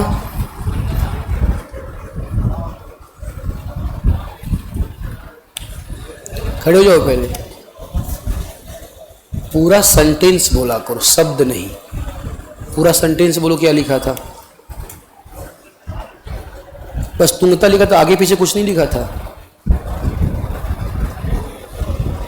आगे पीछे क्या लिखा था बताओ? तुंगता का मतलब ऊंचाई होती है। आगे पीछे क्या लिखा था? हैं? अरे प्रभु जी पूरा लिख के लाया करो। तुंगता का मतलब ऊंचाई होता है, हाइट होता है। अब तुंगता किस परिप्रेक्ष्य में यूज किया है वो देखना पड़ेगा। क्वेश्चन किसका था वो देखना पड़ेगा। ठीक है, तो वो प्रॉपर लिख के लाया करो कि सर यहाँ पे हमने पढ़ा था ये है, इसका मतलब समझा दो। तुम लोग वो शब्द उठा लेते हो, शब्द मत उठाया कीजिए। ठीक है ना, पूरा प्रॉपर लिख के लाई कहाँ आपने क्या, पूरा आगे पीछे क्या लिखा हुआ है, किस परिप्रेक्ष्य में उसका लिखा हुआ है। ठीक है, तुंगता का मतलब ऊंचाई होती है। ठीक है, बैठो। चलें आगे या किसी कुछ जानना है? किसी कुछ जानना है तो प्लीज बताइए। परमाफास्ट विस्पोस कुछ नहीं होता है।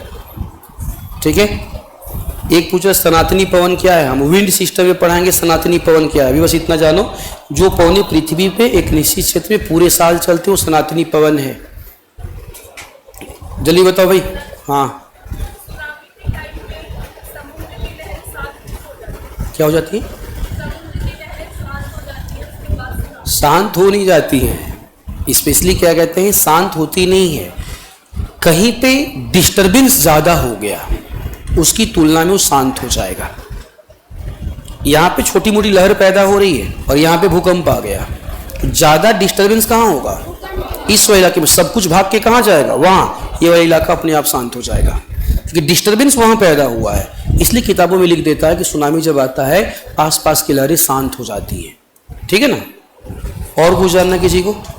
अरे तुम लोग हाँ ना तो बोल सकते हो, जानना है नहीं जानना है ये वो कुछ तो बोल सकते हो। चुप मार के बैठे रहते हो तुम लोग, और जब नहीं बनना होगा आपका खूब चिल्लाओगे तुम लोग। आगे बढ़े? तो डालो हेडिंग वायुमंडल। एटमॉस्फेयर या वायुमंडल? अगला टॉपिक है एटमॉस्फेयर या वायुमंडल।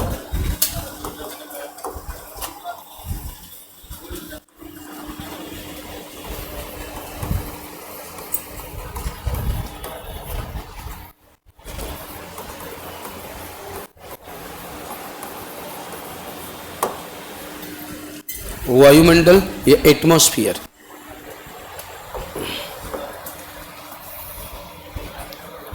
हेडिंग डाल लीजिएगा वायुमंडल का तात्पर्य। वायुमंडल का तात्पर्य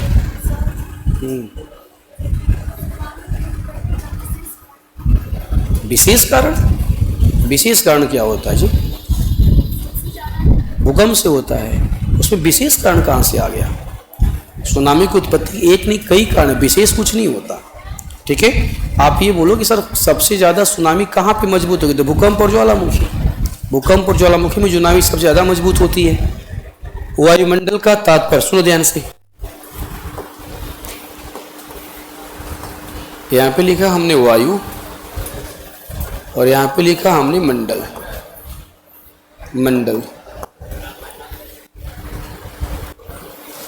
वायुमंडल। वायु की बातें करें तो वायु का मतलब होता है गैसों का मिश्रण, मिक्सर ऑफ गैसेज, या वायु का मतलब होता है गैसों का मिश्रण। गैसों का मिश्रण। मंडल की बातें करें तो मंडल का मतलब होता है क्षेत्र। क्षेत्र होता है या परत होती है। ठीक है, क्षेत्र होता है या परत होती है। तो सीधा सा हम बोलेंगे इसका मतलब ये हुआ कि गैसों की परत, गैसों की परत, परत या गैसों का मंडल, गैसों की परत या गैसों का मंडल। प्रश्न उठा कि गैसों का परत, सुनते जाना, प्रश्न उठा कि गैसों का परत कहाँ पर है? गैसों का परत आपका कहाँ पर है? कहाँ पर है? और दूसरा, गैसों का परत क्यों है?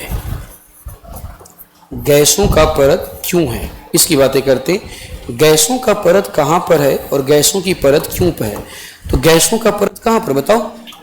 पृथ्वी के चारों तरफ। कहाँ पर है? पृथ्वी के चारों तरफ। पृथ्वी के चारों तरफ, पृथ्वी के चारों तरफ गैसों की परत है। ठीक है, पृथ्वी के चारों तरफ क्या है?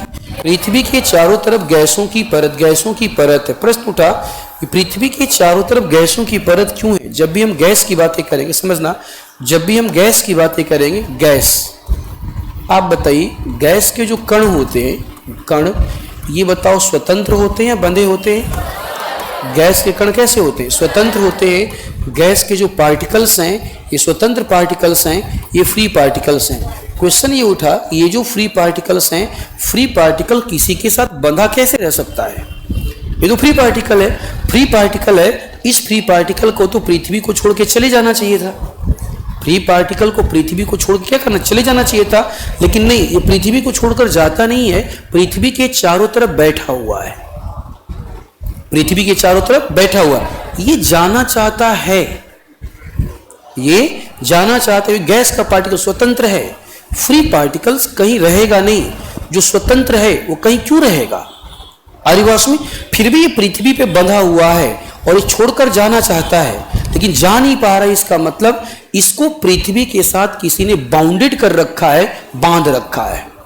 ये भागना चाहता है, लेकिन एक बंधन है, एक बाउंडेशन है, उस बाउंडेशन के कारण ये भाग नहीं पाता है अभिवासन में। और वो बाउंडेशन कौन सा है? Gravitational force. क्या है? ग्रेविटेशनल फोर्स, पृथ्वी का गुरुत्वाकर्षण बल। तो हमारे पृथ्वी पर वायुमंडल इसलिए है क्योंकि हमारे पास गुरुत्वाकर्षण बल है, और पृथ्वी के गुरुत्वाकर्षण बल के कारण जो गैसें हैं ये पृथ्वी के सतह के चारों तरफ उपस्थित होती हैं। पृथ्वी के सतह के चारों तरफ क्या होती हैं? उपस्थित होती हैं। क्वेश्चन ये उठा कि ग्रेविटेशन, गुरुत्वाकर्षण तो हर ग्रह के पास है। खगोल विज्ञान पढ़ा है ना आप लोगों ने? बताओ, गुरुत्वाकर्षण, ग्रेविटी केवल पृथ्वी के पास है या सारे प्लैनेट के पास है?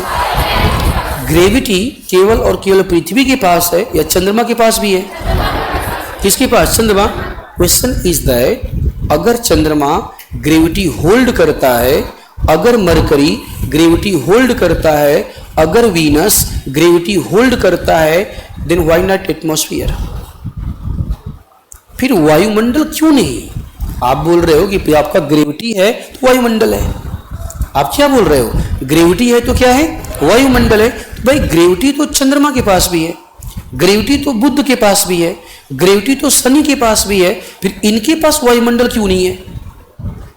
इनके पास भी तो वायुमंडल होना चाहिए ना आपका।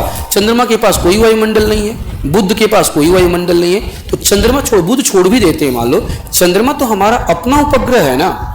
चंद्रमा क्या है? अपना उपग्रह है। तो चंद्रमा के पास भी ग्रेविटी है, तो चंद्रमा के पास भी तो वायुमंडल होना चाहिए ना, लेकिन चंद्रमा के पास कोई वायुमंडल नहीं है।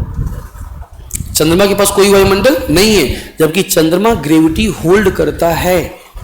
पृथ्वी के पास ग्रेविटी भी है और पृथ्वी के पास क्या है? वायुमंडल भी। और हम क्या बोल रहे हैं? अगर पृथ्वी के पास ग्रेविटी नहीं होता तो गैसें पृथ्वी को छोड़ के चली जाती, और पृथ्वी गैसें छोड़ के चली जाती तो सिंपल सी बात है आपका, फिर आपका पृथ्वी पर कोई वायुमंडल नहीं होता। हाँ या ना? आप इस क्लास में इसलिए आते हो कि मेरा पढ़ाया गया आपको समझ में आता है। अगर मेरा पढ़ाया गया आपको समझ में नहीं आता ना, छोड़ के भाग गए होते आप। हाँ या ना? मैं तुम्हें इसलिए पढ़ा रहा हूं कि तुमको पढ़ाने से पैसा मिलता है। बात बड़ी सिंपल सी है, बातें प्रैक्टिकल, बातें क्या हो? प्रैक्टिकल हो आपका। आप बताओ, मुझे पढ़ाने नहीं आता, मुझे समझाने नहीं आता, सुनते क्या आकर के? नहीं सुन, एक दो दिन तो आप बेकार का मास्टर है। दूसरा, आपको मैं तभी तक पढ़ाऊंगा जब तक क्या है? जब तक आप पेमेंट करोगे। हकीकत है, ये सच्चाई है, रियलिटी यही है आपका। आप पेमेंट कर रहे हो तो हम आपको पढ़ा रहे हैं, समझ लो ना आपका। ठीक है, अगर आप मुझे पेमेंट नहीं करते, समझो क्या कहते हैं आप, अगर आप क्या कहते हैं पेमेंट नहीं करते, क्या कहते हैं आपका, ठीक है, महीने आप नहीं करते तो सिंपल सी बात है आपका। ठीक है, तो आप बताओ मैं आपको क्यों ही पढ़ाता? हाँ ठीक है, आप भारत में रहते हो, हम और आप भारत में टीचर और विद्यार्थी हैं, तो टीचर और विद्यार्थी के पास अपना एक इमोशनल बॉन्ड जुड़ जाता है। आप मुझसे इमोशनली कनेक्ट हो गए, हम आपसे कनेक्ट हो गए। हाँ या ना? ये इमोशन भी तभी तक काम करेगा, समझ रहे हो ना मैं क्या कह रहा हूं? ठीक है, आप मेरे लिए संसाधन हैं, आप मेरे लिए क्या हैं और मैं आपके लिए संसाधन हूं। आर्यवासी, आपको भूगोल का ज्ञान चाहिए, मैं दे रहा हूं। आर्यवासी, मुझे अपना घर चलाने के लिए पैसा चाहिए, मिल रहा है।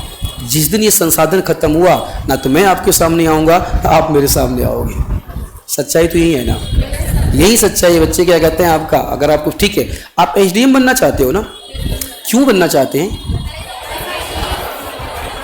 समाज सेवा के लिए, बड़ी अच्छी बात है, कीजिए समाज सेवा। चलिए सुनिए मेरी बात को ध्यान से। आप बन गए एसडीएम, आप एसडीएम बन गए, 1 महीना आपने नौकरी किया, 1 महीना आपने क्या किया, नौकरी किया। अगली तारीख को आपका, अगले महीने की 1 तारीख को भारत सरकार आपको क्या कहते हैं, आपका खूब बड़ा सा बुके भेजती है, खूब बड़ा सा बुके भेजती है आपका, और एक बढ़िया से आपका लेटर भेजती है कि मिस्टर एक्स बहुत बहुत धन्यवाद, हम आपके आभारी हैं कि आपने हमारा सेवा किया और लोगों की सेवा कर रहे हैं, हम जीवन पर्यंत इसके आभारी रहेंगे, उम्मीद करेंगे कि आप यह सेवा अपनी देते रहेंगे। बड़े दुख के साथ कहना पड़ रहा है कि हम आपकी सैलरी आपको नहीं दे पाएंगे। करो ना सेवा, करो सेवा।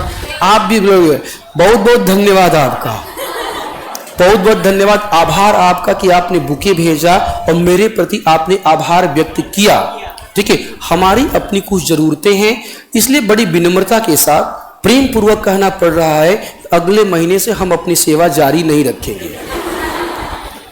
यही होगा ना, करो ना सेवा, क्यों नहीं सेवा कर रहे हो, करो सेवा। आई बात समझ में? ठीक है, रियलिटी वही है आपका। हाँ, बात अलग है कि हम और आप कभी भावनाओं में बह जाते हैं, बोलते हैं ना हम तो देश का सेवा करना चाहते हैं, वो बोलने वाला है। आई बात सुनी, कभी कभी भावनाओं में अब बह जाते, ना सर सब कुछ पैसा तो नहीं होता, ना भाई वही होता है, सब कुछ वही है। ठीक है, आप घर पे जाइएगा, मेरी बातों को मानिए, घर पे जाइएगा, पेज और पेन आपके पास है ना, घर पे जाइएगा, 2 कॉलम बनाइएगा, लेफ्ट हैंड साइड में अपना प्रॉब्लम लिखिएगा और राइट हैंड साइड में उसका सलूशन लिखिएगा। हर एक प्रॉब्लम का सलूशन। कैसे आपने बोला कि सब कुछ नहीं है, कैसे बोला आपने, कैसे बोला? आपका सारी प्रॉब्लम लिखना जाके घर पे, आज सारी प्रॉब्लम लिखना, मेरे कहने से करना, आपका मेरी बात मान लेना, सारी प्रॉब्लम पे करना, एक साइड में अपनी सारी प्रॉब्लम लिखना और दूसरे साइड में उसका सलूशन लिखना। हर एक प्रॉब्लम का सलूशन वहीं गिरेगा जा करके, आयवासन में हर एक प्रॉब्लम का सलूशन वहीं गिरेगा जा करके।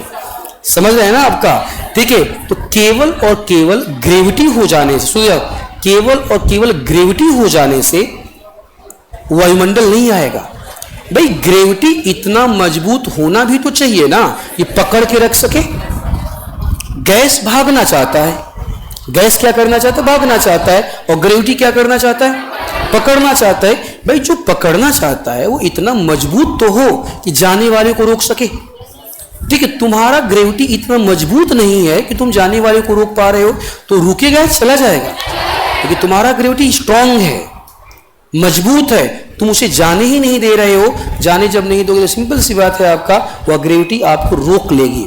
पृथ्वी के पास वायुमंडल है, ये पृथ्वी का ग्रेविटी इतना मजबूत है कि गैसों को बांध करके रखता है। चंद्रमा के पास ग्रेविटी जरूर है, लेकिन चंद्रमा का ग्रेविटी कमजोर है, वह इतना कमजोर है कि गैसों को रोक नहीं पाता है, और चंद्रमा से गैसें पलायन कर चुकी हैं, और चंद्रमा पे आज कोई गैस नहीं है। हाँ या ना? सबसे ज्यादा ग्रेविटी किसका है? बृहस्पति का। किसका? बृहस्पति का। तो सबसे मजबूत बंध कहाँ होगा? तो गैसों को भागने के लिए सबसे ज्यादा बल कहाँ लगाना पड़ेगा? बृहस्पति पे। तो गैसों का पलायन वेग सबसे ज्यादा कहाँ होगा? बृहस्पति पे। कहाँ होगा? बृहस्पति पे। क्लियर है इतना? चलो लिख लो जरा, इतना तो इतना लिख लो, फिर आगे समझाता हूं। हाँ, वायुमंडल का तात्पर्य, वायुमंडल का तात्पर्य, वायुमंडल का तात्पर्य लिखिए। वायुमंडल का सामान्य अर्थ, वायुमंडल का सामान्य अर्थ, सामान्य अर्थ पृथ्वी के चारों तरफ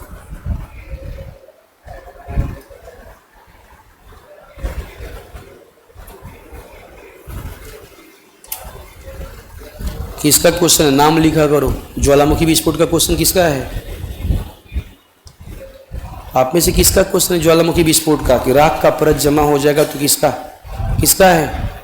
नाम लिख दीजिए देवी जी, खड़े हो जाइए। आपके पास, आप रिटर्न कर चुकी हैं, आपके पास जब होगा तब न रोकेगा। आप तो रिटर्न कर दिया, जितना दिया उतना क्या कर दिया, रिटर्न। अब वो आने ही नहीं दे रहा है, अब वो आने ही नहीं दे रहा है। जब आने ही नहीं देगा तो आपके पास आया कहां से? और आपके पास अगर नहीं आएगा, गर्म होगा या ठंडा?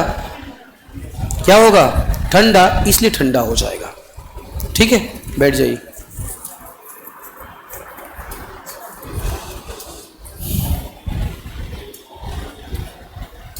अभिषेक यादव कौन है?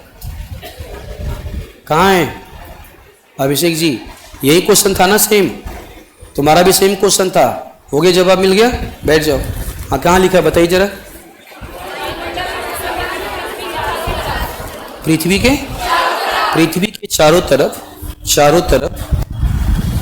तरफ गैसों की, पृथ्वी के चारों तरफ विभिन्न गैसों की, अच्छा ठीक है, चारों तरफ गैसों की विभिन्न परतें उपस्थित हैं। गैसों की विभिन्न परतें, लेयर्स, परतें उपस्थित हैं, जो कि पृथ्वी को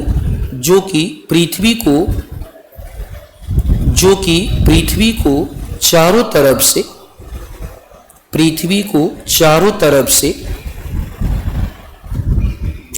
तरफ से एक कंबल या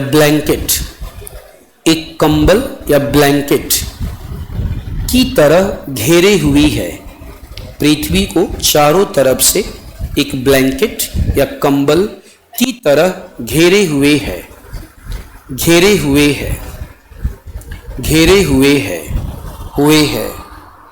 इसे ही वायुमंडल कहा जाता है।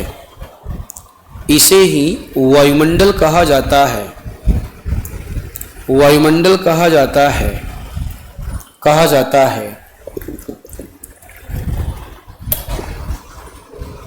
ही वायुमंडल कहा जाता है। पहले आप चिन्ह कीजिएगा। वायुमंडल में उपस्थित गैसें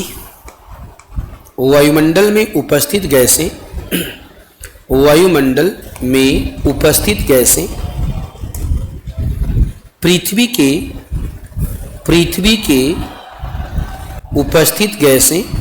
के गुरुत्व के कारण या गुरुत्वाकर्षण के कारण,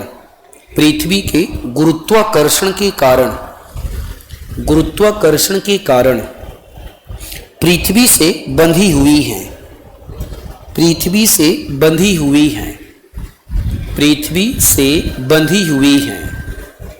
अर्थात वायुमंडल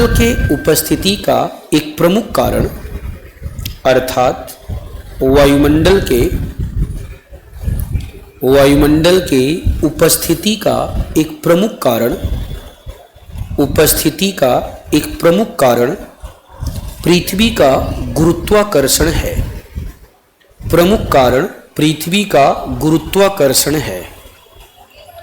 पृथ्वी का गुरुत्वाकर्षण है।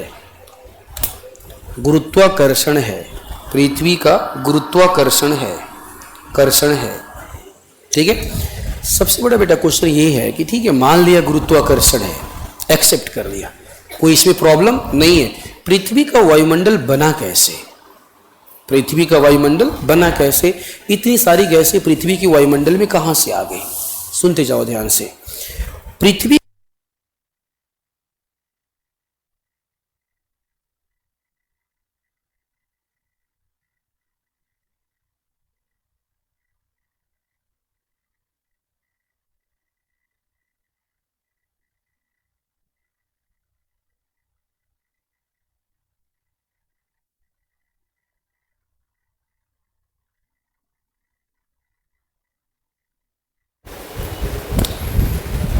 देखिए, जब हम वायुमंडल की बातें करते हैं, अच्छा एक लोग क्वेश्चन ले लेता हूँ, सर जी चंद्रमा पर ग्रेविटी नहीं तो वहाँ पे लोग रहना क्यों चाहते? कौन रहना चाहता है? हम तो नहीं रहना चाहते। आप में से कोई रहना चाहता है तो बताइए। कौन रहना चाहता है? हैं? वहाँ तो गैस है नहीं, सांस कैसे लेंगी?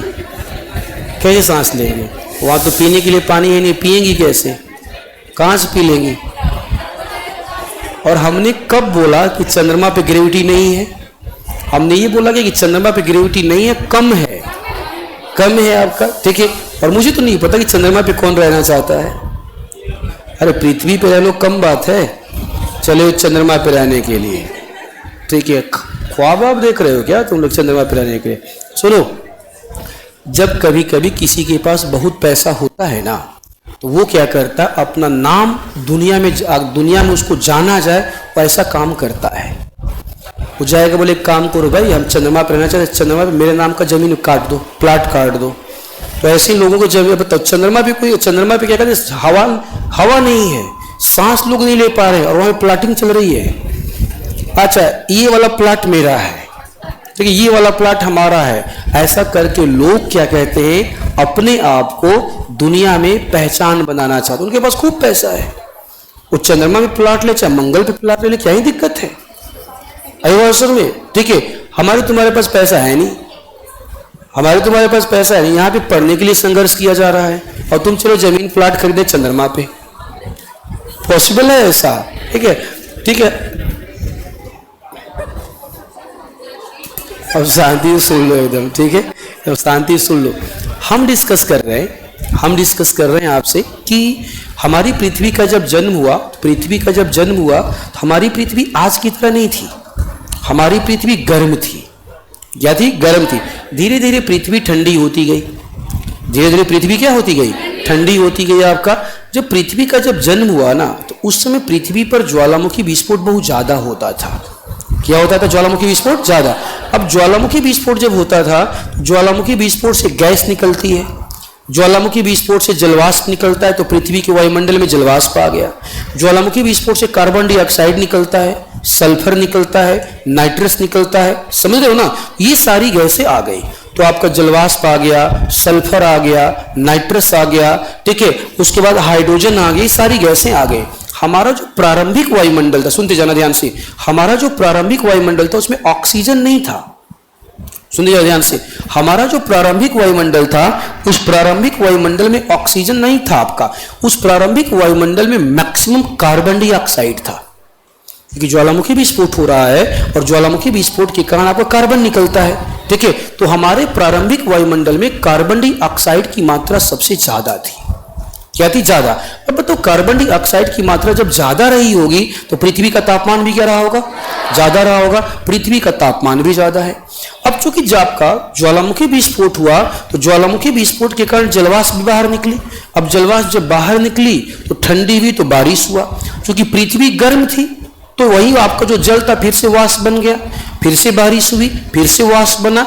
ये प्रक्रिया तब तक चलता रहा है जब तक पृथ्वी ठंडी नहीं हो पाई। जब हमारी पृथ्वी ठंडी हो गई, तो आपका पानी कहां गिर गया? नीचे, और बड़े बड़े गड्ढों में भर गया, जो आज महासागर कहलाते हैं। क्या कहलाते हैं? महासागर। उस समय भी हमारे वायुमंडल में कार्बन डाइऑक्साइड सबसे ज्यादा था, कार्बन डाइऑक्साइड का सबसे ज्यादा। फिर पृथ्वी पर आया जीवन, सुनना बड़े ध्यान से। फिर पृथ्वी पर आया जीवन। क्या आया? जीवन। जीवन जो आया शैवाल के रूप में आया। किसके रूप में? शैवाल के रूप में। काई जानते हो? काई, पानी ग्लास में पानी भर दो, 4 दिन 5 दिन बाद देखोगे अपने आप हरे रंग का काई आ जाएगा। आवाज में इसका मतलब श्योर हो गया जीवन की शुरुआत कहां से हुई है? पानी से, काई से। तो काई पैदा हुआ। काई प्लांट है, सुनना ध्यान से। काई क्या है? प्लांट। प्लांट है। प्लांट का काम होता है कार्बन डाइऑक्साइड को लेना और ऑक्सीजन छोड़ना। अब क्या हुआ? ये जो शैवाल पैदा हुआ था, वायुमंडल की कार्बन डाइऑक्साइड को अवशोषित करने लगा और ऑक्सीजन क्या करने लगा? छोड़ने लगा। देखते देखते वायुमंडल का कार्बन डाइऑक्साइड धीरे धीरे क्या होने लगा? कम होने लगा और ऑक्सीजन की मात्रा बढ़ने लगी। तब तक पृथ्वी पर और सारे पेड़ पौधे आ गए, बड़े बड़े पेड़ आ गए। बड़े बड़े जब पेड़ आ गए आपको, तो उन्होंने भी क्या किया? कार्बन डाइऑक्साइड को अवशोषित किया और ऑक्सीजन को क्या किया? ऑक्सीजन को रिलीज करना स्टार्ट किया। और इस प्रकार हमारे प्रारंभिक वायुमंडल में, पुराने वाले वायुमंडल में कार्बन डाइऑक्साइड का मात्रा कम होने लगा और ऑक्सीजन की मात्रा क्या होने लगी? बढ़ने लगी। आपका हमारे उसी वायुमंडल में नाइट्रस ऑक्साइड था, NO2 था। क्या था? NO2 था, नाइट्रस ऑक्साइड था। सुनते जरा से, NO2 था, नाइट्रस ऑक्साइड था। अब बताओ, जब एल्गी पैदा हुआ, सुनना ध्यान से, जब एल्गी पैदा हुआ होगा तो एल्गी के पैदा होने के बाद बैक्टीरिया आया होगा, हाँ या ना? बैक्टीरिया ने क्या किया? नाइट्रस ऑक्साइड से ऑक्सीजन लेना शुरू किया। नाइट्रस ऑक्साइड से ऑक्सीजन लेना शुरू करेगा तो बचेगा क्या? नाइट्रोजन। क्या बचे? नाइट्रोजन। नाइट्रोजन कहां जाने लगा? वायुमंडल में जाने लगा। और इस प्रकार वायुमंडल में नाइट्रोजन आ गया, कार्बन डाइऑक्साइड आ गया, कार्बन डाइऑक्साइड की बहुत कम मात्रा बची, जलवाष्प आ गया, बाकी गैसें आ गई। बाकी क्या आ गई? बाकी गैसें आ गई। इस प्रकार हमारे वायुमंडल का जन्म हुआ। इसका मतलब क्लियर है कि हम अपने वायुमंडल की बातों को, हम वायुमंडल को बांटे तो वायुमंडल को हम दो प्रकार में बांट सकते हैं, एक प्रारंभिक वायुमंडल और एक आधुनिक वायुमंडल। प्रारंभिक वायुमंडल में कार्बन डाइऑक्साइड गैस की मात्रा सबसे ज्यादा थी, सबसे ज्यादा। प्रारंभिक वायुमंडल में कार्बन डाइऑक्साइड की मात्रा क्या थी? सबसे ज्यादा। लेकिन आधुनिक वायुमंडल में नाइट्रोजन और ऑक्सीजन की मात्रा क्या है? सबसे ज्यादा। आधुनिक वायुमंडल में कार्बन डाइऑक्साइड 0.03% है। शब्दों पे ध्यान दो, 0.03%। आयुवासी में प्रारंभिक जो वायुमंडल था, उस वायुमंडल में कार्बन डाइऑक्साइड की मात्रा 50% से ज्यादा थी। किससे ज्यादा? 50% से ज्यादा थी। इसीलिए पहले आपका पृथ्वी पर समझो, आपका जंतुओं के रूप में जीवन आने के लिए वायुमंडल में ऑक्सीजन का होना क्या था? जरूरी था। और ऑक्सीजन को पैदा करेगा पादप। ऑक्सीजन को पैदा कौन करेगा? पादप। तो सबसे पहले जीवन के रूप में कौन आएगा? पादप। इसलिए सबसे पहले जीवन पादप के रूप में आया। किस रूप में आया? पादप। पादप के रूप में आया तो उसने क्या किया? कार्बन डाइऑक्साइड को अवशोषित किया और ऑक्सीजन को क्या किया? रिलीज किया। जब वायुमंडल में आपका ऑक्सीजन आ गई, बैक्टीरिया पैदा होने लगा, बाकी जीव पैदा होने लगे, इंसान पैदा हो गया। अब बाकी जीव कैसे पैदा हुआ, इंसान कैसे पैदा हुआ, ये कैसे पैदा हुआ, वो कैसे पैदा हुआ, ये बायोलॉजी का काम है, मेरा काम नहीं है। ये मेरा काम नहीं है। मैं तुमको नहीं बताऊंगा कि डायनासोर कैसे पैदा हुआ, हुआ होगा पैदा। हम नहीं बताएंगे कि इंसान कैसे आ गया इंसान, बात खत्म। देखिए, वो बायोलॉजी बताएगा। कौन बताएगा? बायोलॉजी। इंसान कैसे आ गया, डायनासोर कैसे आ गया, ये कैसे हो गया, वो कैसे हो गया, वो बायोलॉजी का काम है। बायोलॉजी की जब क्लास चलेगी उस समय पूछिएगा कि इंसान कहां से आ गया है। अवसर में फिलहाल हम आपको बता रहे हैं कि वायुमंडल कहां से आ गया है। हमने बताकर कंप्लीट कर दिया कि वायुमंडल कहां से आया। आ रही अवसर में? चलो भाई आगे बढ़ते जरा, तो नोट करके लिखना, तो नोट करके लिखो जरा। अरे इधर इन सबको ब्लॉक क्यों नहीं कर रहे हो यार? कोई बोल रहा चंदा मामा चमकते कैसे हैं? बोलो मामी कहाँ है? चंदा मामा तो चमक रही, चंदा मामी कहाँ गई? इन सबको ब्लॉक किया करो यार, इन सबकी पूरी क्लास ब्लॉक करवा दो। लिखो,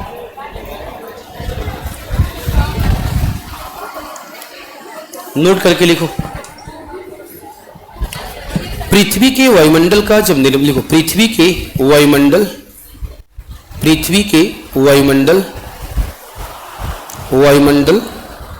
की उत्पत्ति के समय, पृथ्वी के वायुमंडल की उत्पत्ति के समय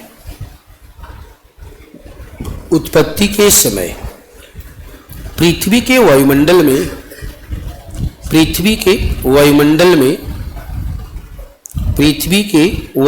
में कार्बन डाइऑक्साइड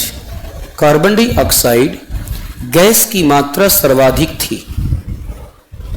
पृथ्वी के वायुमंडल में कार्बन डाइऑक्साइड गैस की मात्रा सर्वाधिक थी। अर्थात प्रारंभिक वायुमंडल में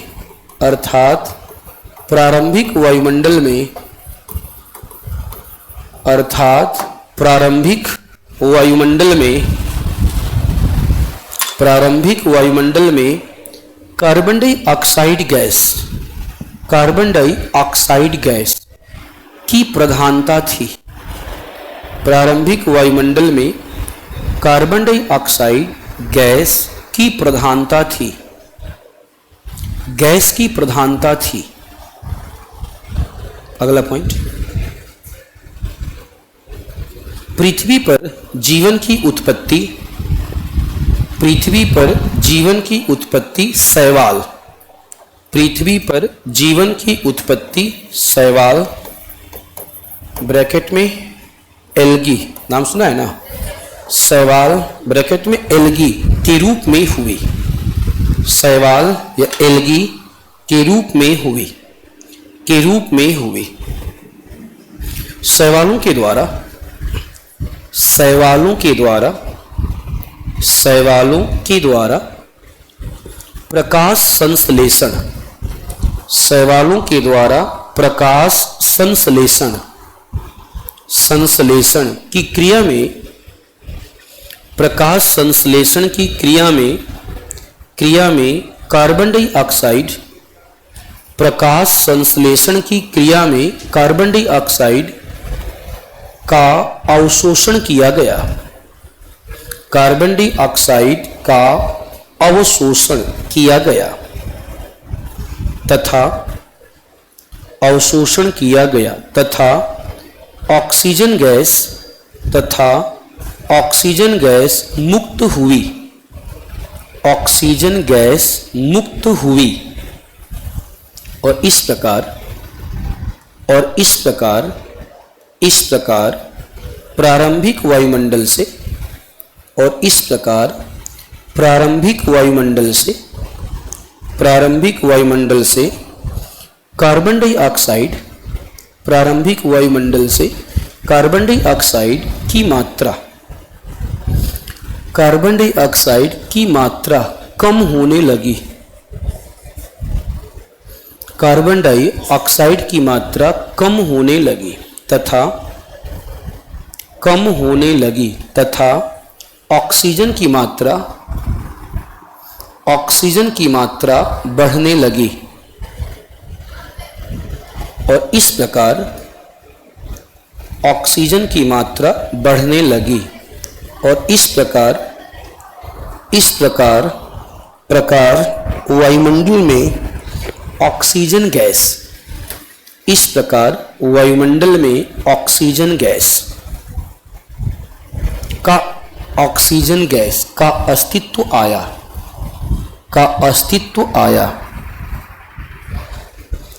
अगला पॉइंट, आज के वायुमंडल में या आधुनिक वायुमंडल में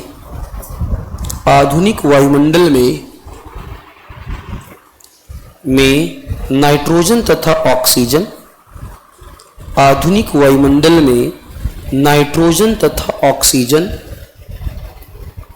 सर्वाधिक महत्वपूर्ण गैस हैं।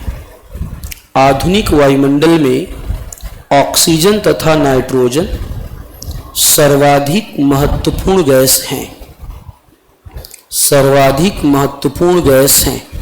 ब्रैकेट में लिख दीजिएगा 78% प्लस 21%, 78% प्लस 21%, 1% ब्रैकेट क्लोज।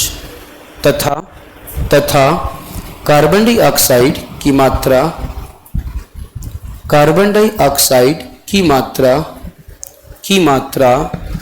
0.03% है।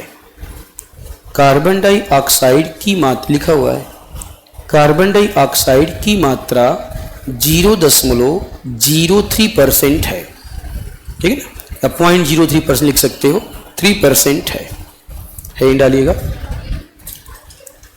वायुमंडल का संगठन, वायुमंडल का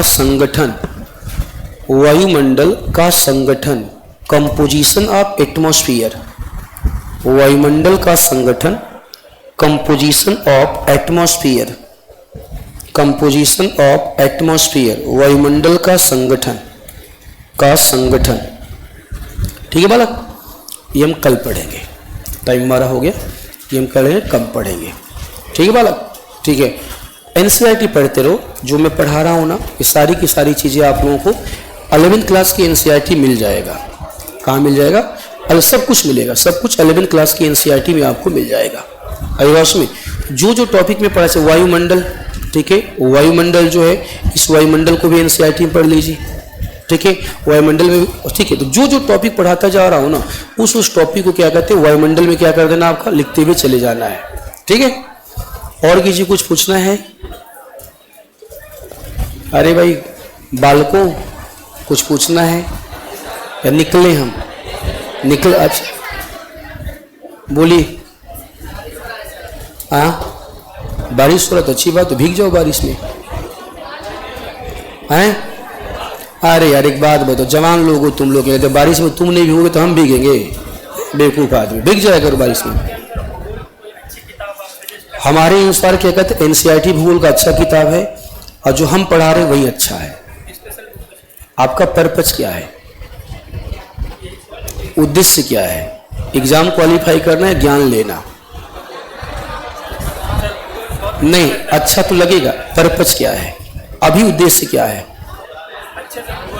नहीं, अभी उद्देश्य आपका होना चाहिए एग्जाम क्वालिफाई करना। आप एक बार एग्जाम क्वालिफाई करो, फिर बहुत सारी अच्छी किताबें आपको बता दूंगा, ठीक है ना। बहुत सारी अच्छी किताबें, को परेशान नहीं होना है, ठीक है ना। अभी परेशान, अभी एनसीईआरटी पढ़ते रहना। अरे बालक कहाँ बैग को लेके बैठ गए, बैग को लेके भाग रहे हो तुम लोग, ठीक है। और किसी को जानना है जल्दी बोला करो तुम लोग। हाँ, कहाँ से आवाज आ रहा है? इधर इधर, कहाँ इधर है? गलत बात नहीं। हाँ बोलिए, जल्दी बोले, खड़ा होकर बोले जल्दी। पृथ्वी पर क्या कह रही है? जीवन से? अब ये तो भगवान जानता है, ये तो हम भी नहीं। अब तुम यही पूछो सर सवाल कहां से आया, कहीं तो भगवान को मानोगी? हाँ या ना? ये पूछे सर सवाल कहां से आ गया, अब इसका क्या जवाब दे? आ जाएगा जीवन है कैसे, ठीक है। सब कुछ आप ही जान जाएंगे तो भगवान क्या करेगा? क्या करेगा भगवान? कहीं तो आकर के भगवान को मानोगी? हाँ या ना? तो वही भगवान है, जीवन वही पैदा करता है। आई बात में साइंस हर चीज का जवाब नहीं दे पाएगी। काई अपने आप पैदा होगा क्या? काई से मानव कैसे होगी? काई खुद ही जीवन है। बदमाश, तुमको पूछने नहीं आ रहा है, काई में जीवन नहीं होता है। काई क्या है? पादप है ना, क्या वो जीवन नहीं है? पादप में जीवन नहीं होता है, हो गया पादप में जीवन। अब पादप से जंतु कैसे बना, ये क्या कहते हैं, जीव विज्ञान के मास्टर बताएंगे। कौन बताएंगे? जीव विज्ञान के सुमित सर आएंगे और पादप से आपका इंसान बना के दिखाएंगे। हमारा काम था वायुमंडल बना देना, और हमने बना दिया, हमने वायुमंडल बना दिया। अब पादप से मछली कैसे बनेगा, मानव कैसे बनेगा, ये सब कुछ क्या कहते हैं सुमित सर आएंगे, वही बताएंगे। हमसे पूछो वायुमंडल, बस बात खत्म। और किसी को जानना है चलें, बस हो गया ना। चलो भाई मिलते हैं कल आप लोग, ठीक है। चलिए, थैंक यू वेरी मच। जय हिंद, जय हिंद।